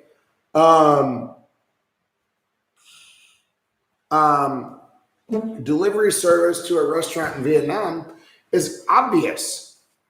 So to use this idea of delivery, to talk about leapfrogging, what we could say is, let me just compare these two. In America, we went from radio advertising to TV advertising to sending out catalogs to having an ad in the yellow pages of the phone book. Because if you got an ad in the yellow pages, then people are looking for restaurants, food, electrical appliances, etc. They go look in the yellow pages. Right.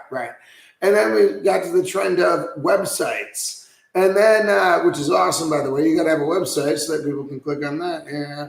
And then we get to the trend of having like goddamn Facebook pages. Okay, so now you can have a Facebook page and then give it a thumbs up, give it a like. Great. And then blah, blah, blah. In Vietnam, they went from nothing, meaning I live in your neighborhood, call me if you need something, or I live in my neighborhood, physically walk by in person and talk to me in person. Oh, you need a case of beer? Yeah, I'll bring it over. Then they went to calling a Nokia ass $5 ass phone. Then they switched to Facebook. That means that Vietnamese companies went from nothing to phone calls to Facebook, and they skipped all the other steps. Phone books don't exist here. Catalogs don't exist here. Like other means of like advertising don't necessarily exist here. They went directly from this to Facebook because on Facebook, people can just like, look, oh, you have a restaurant. Oh, full menu. Great. I want item 23 and item 42 and drop pin. I'm located here. Done. Does that sound right to you? Yeah. So restaurants economically leapfrog and technologically leapfrog from zero technology to full Facebook page, and someone's monitoring that shit at any given time. You can order anything you want, whatever, without even a phone call. And this is from the biggest to the smallest business, even the smallest cafe. They'll ship. Mm-hmm. If it's there, if the chance is there, they're doing it. Right. Yeah, we can get that to you. Sure. We offer that. They're never going to say, nah, sorry, we don't offer that service. No, they're going to, it's the opposite. Pounce on any opportunity in that regard. Yeah. And they're on it. So literally, I could literally pull out my phone here in Vietnam right now, and I could literally order goddamn anything I want right now at goddamn midnight. You know, no fucking problem. No fucking problem. Yeah, no issues. Yeah, and they'll bring it right over. You know? So yeah, it's rather impressive and rather amazing. The adaptation of newer technology, and everyone wants to make money. You know, everyone's out hustling, and I think that's amazing. Does that sound right to you? Yeah, definitely, for sure. Yeah, right on. So we got to wrap up here soon,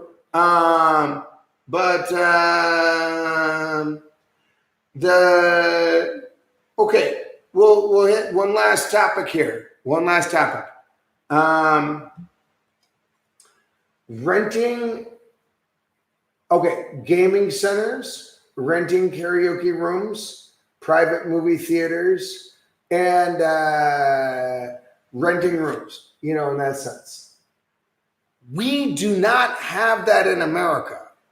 It's not reasonable to, and I can't speak for Australia, but I'm assuming, it's not reasonable to rent a room or rent a living room with a big screen TV and then do whatever the hell you want in said living room.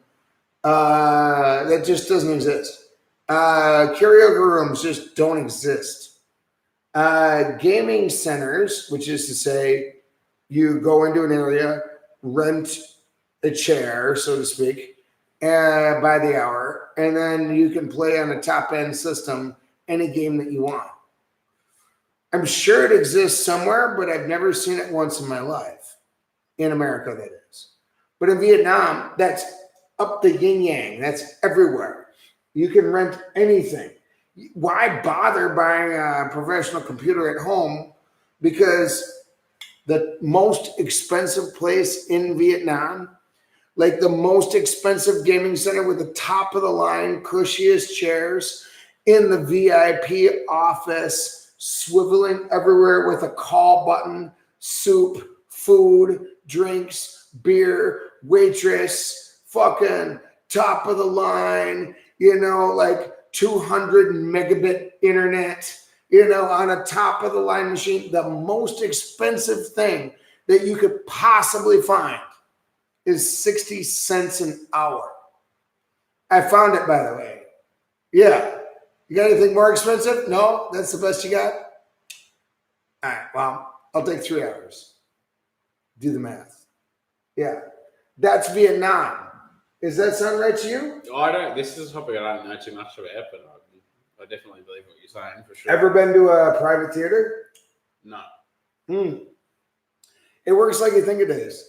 They have like a phone book equivalent full of movies, movie posters, and listings. Like, let's just say 500 movies in a big old book that you just flip page by page. And you're like, oh, this looks good. I want to watch that movie. Great. So you rent out a room, like a private movie theater, which is in effect like a full living room. Yeah. And then they fire that movie up. Yeah. And if you get bored halfway and you're like, fuck it. I don't want to watch this one. I want to watch a different one. Sweet. You hit the call button, the little doorbell. Yeah. Oh, I want a case of beer and I want a pile of food and a bunch of French fries and 3 cocktails. Yeah. They'll bring it to you. Yeah, and you just rent the living room, so to speak, and then just watch some movies. Yep, that's how they roll. That's how they roll. It's brilliant.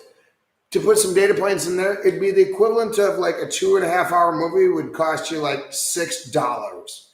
That's how much it costs. Total for the entire room is $6. Yeah, to watch a 2.5 hour long movie. Yeah, and then the beers are like, whatever, 40 cents a piece. Sweet. Yep. You want to watch your own movie? Great. You want to watch your own TV show? Do you? Yeah. But that's brilliant. I've never seen that in America. What about a gaming center? You ever set foot in one of them? Over here? No, I can't say I have. Okay. How about a karaoke room? The computer labs? Yep. Yeah, plenty of times, sorry. Plenty of times. Oh, okay. I don't personally spend time in there, but yeah, no, I've booked in plenty of them. Oh, okay, great. You know what I'm talking about. Yeah. How about... Again, they get people what they need. Bunch of computers, high speed, good monitors, good price, good environment for people that want to do what you want to do as well. Yeah, it's like good for business, good for the customer. Karaoke, yes, of course. No. Oh, you've done plenty of them, Yeah, I imagine. I would hope. Yeah, of course. Right. So why is karaoke rooms fun in Vietnam? Well, any country, but why is karaoke a thing, in your opinion? That's a good question. I don't know. They just like let their hair down more than us, but also like there's something that's special about it too. If it's your first, for example, if it's your first time in Vietnam and you go to a karaoke room, you're going to walk into a small room that's sound padded, soundproof, everything. You are really in your own world. Lights kitted out, every single wall kitted out to the nines. You're going to get fruit platters brought in. You're going to get beer. You're having a good time with friends. Mm-hmm. The people are working for you. They're happy because you're having a good time. They're giving you the stuff. They're having a good time. They're making money. The staff, they're not going to tip. The business owner's happy because he's taking care of a group of people. And it's just, I don't know, it's just a fun experience. Even the most shy and reserved of people will, once you're in there, and it's really hard to sort of, and I wouldn't say it's my first stop that I'd pick, but at the end of the day, when you're going in there, it's just like, no one gives a fuck. lights, music, food, beer. Everyone just have a good time, and it's just a good experience. That's why it's so popular here. Is that people just like to have a good time. That's People right. just like to have a good time. That's right. And I would agree with that. And so to phrase it in a way, an American way, I would say it's the equivalent of renting a living room. Okay? Which kind of what you think it is. You rent some dude's living room that has a big ass screen TV that is like a super pimp, super awesome living room. Yeah, you rent the entire room. And in many cases, you can be there indefinitely with zero noise issues, zero noise complaints. You can have a party with you and your friends. It's like having a mini house party without the house. It's like a mini house party. Without the bullshit. Without the bullshit and without the house. We want dried, you want jerky or food coming in, no worries. You want fruit, no worries. You want beer, no worries. You want to sing, you don't want to sing, no worries. You can just play music on the big screen if you want. Yeah, you just watch music videos. Which plenty of people do. They just play their own music on the big screen. You're in a fully private room, and I mean, whatever you want in there, you can do it, really. Get it done. That's right. And then when you finish, you obviously pay the money, and you don't have to have the hassles of having a private party at a location that belongs to you. That's right. And by the by, on the low run, it's like $3 an hour to rent a karaoke room, divided by 10 people. Do the math. On the high end, it's like... And it can get up there, by the way, but that's getting like top-notch service. Like $20 an hour would be like...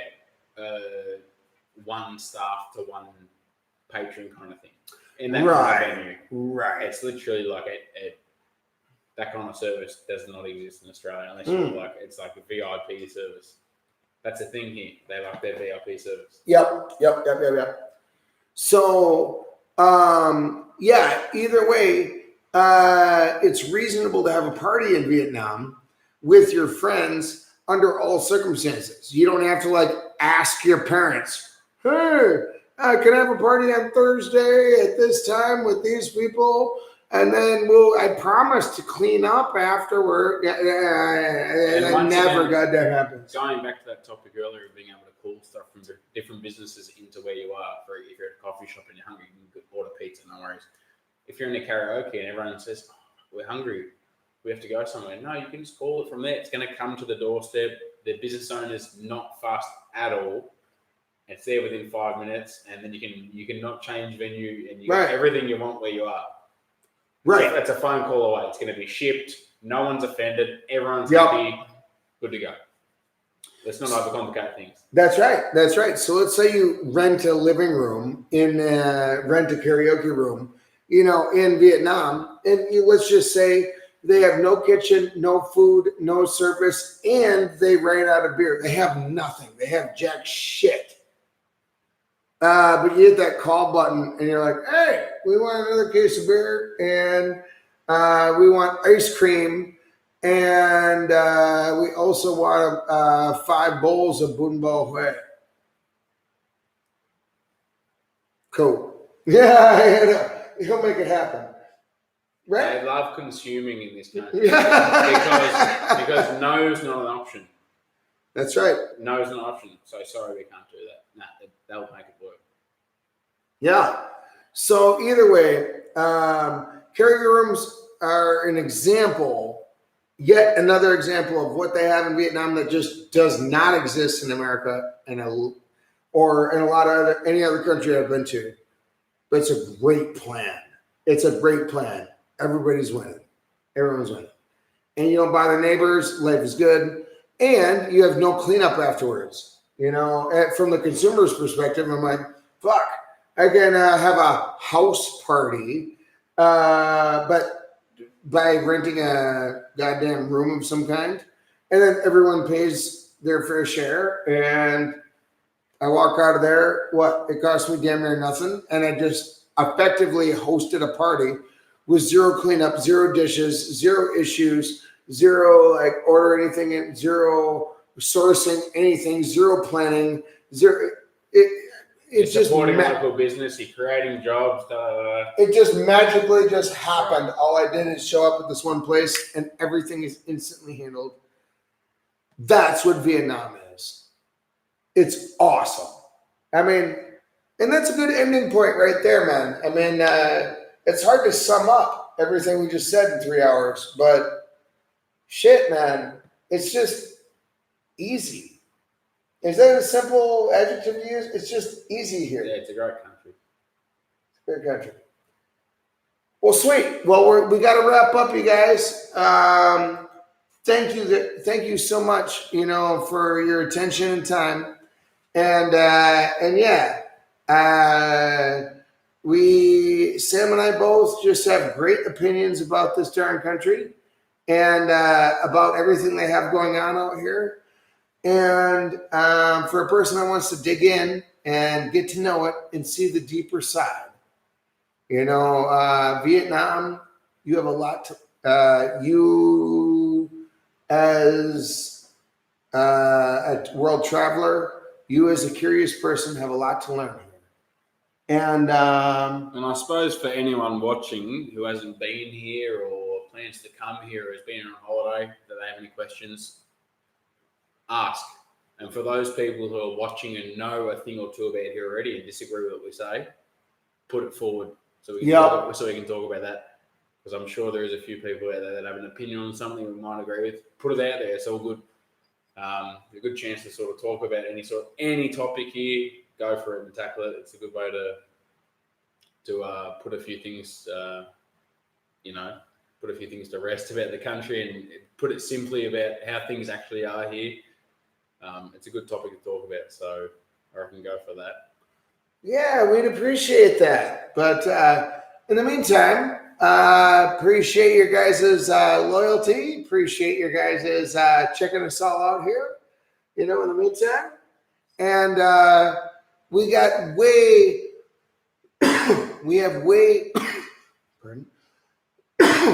more lengthy of a list of good things going on here in Vietnam than we've just talked about right now. I mean, the list is infinite, and every day I discover new things. Is that true for you? Definitely, yeah, for sure. Right.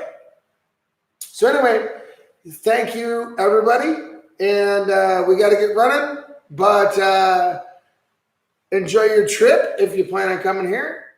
Yeah, and enjoy your damn selves, and talk you Vietnam. Chúc vui, huh? Cheers. Peace out, y'all. Love ya.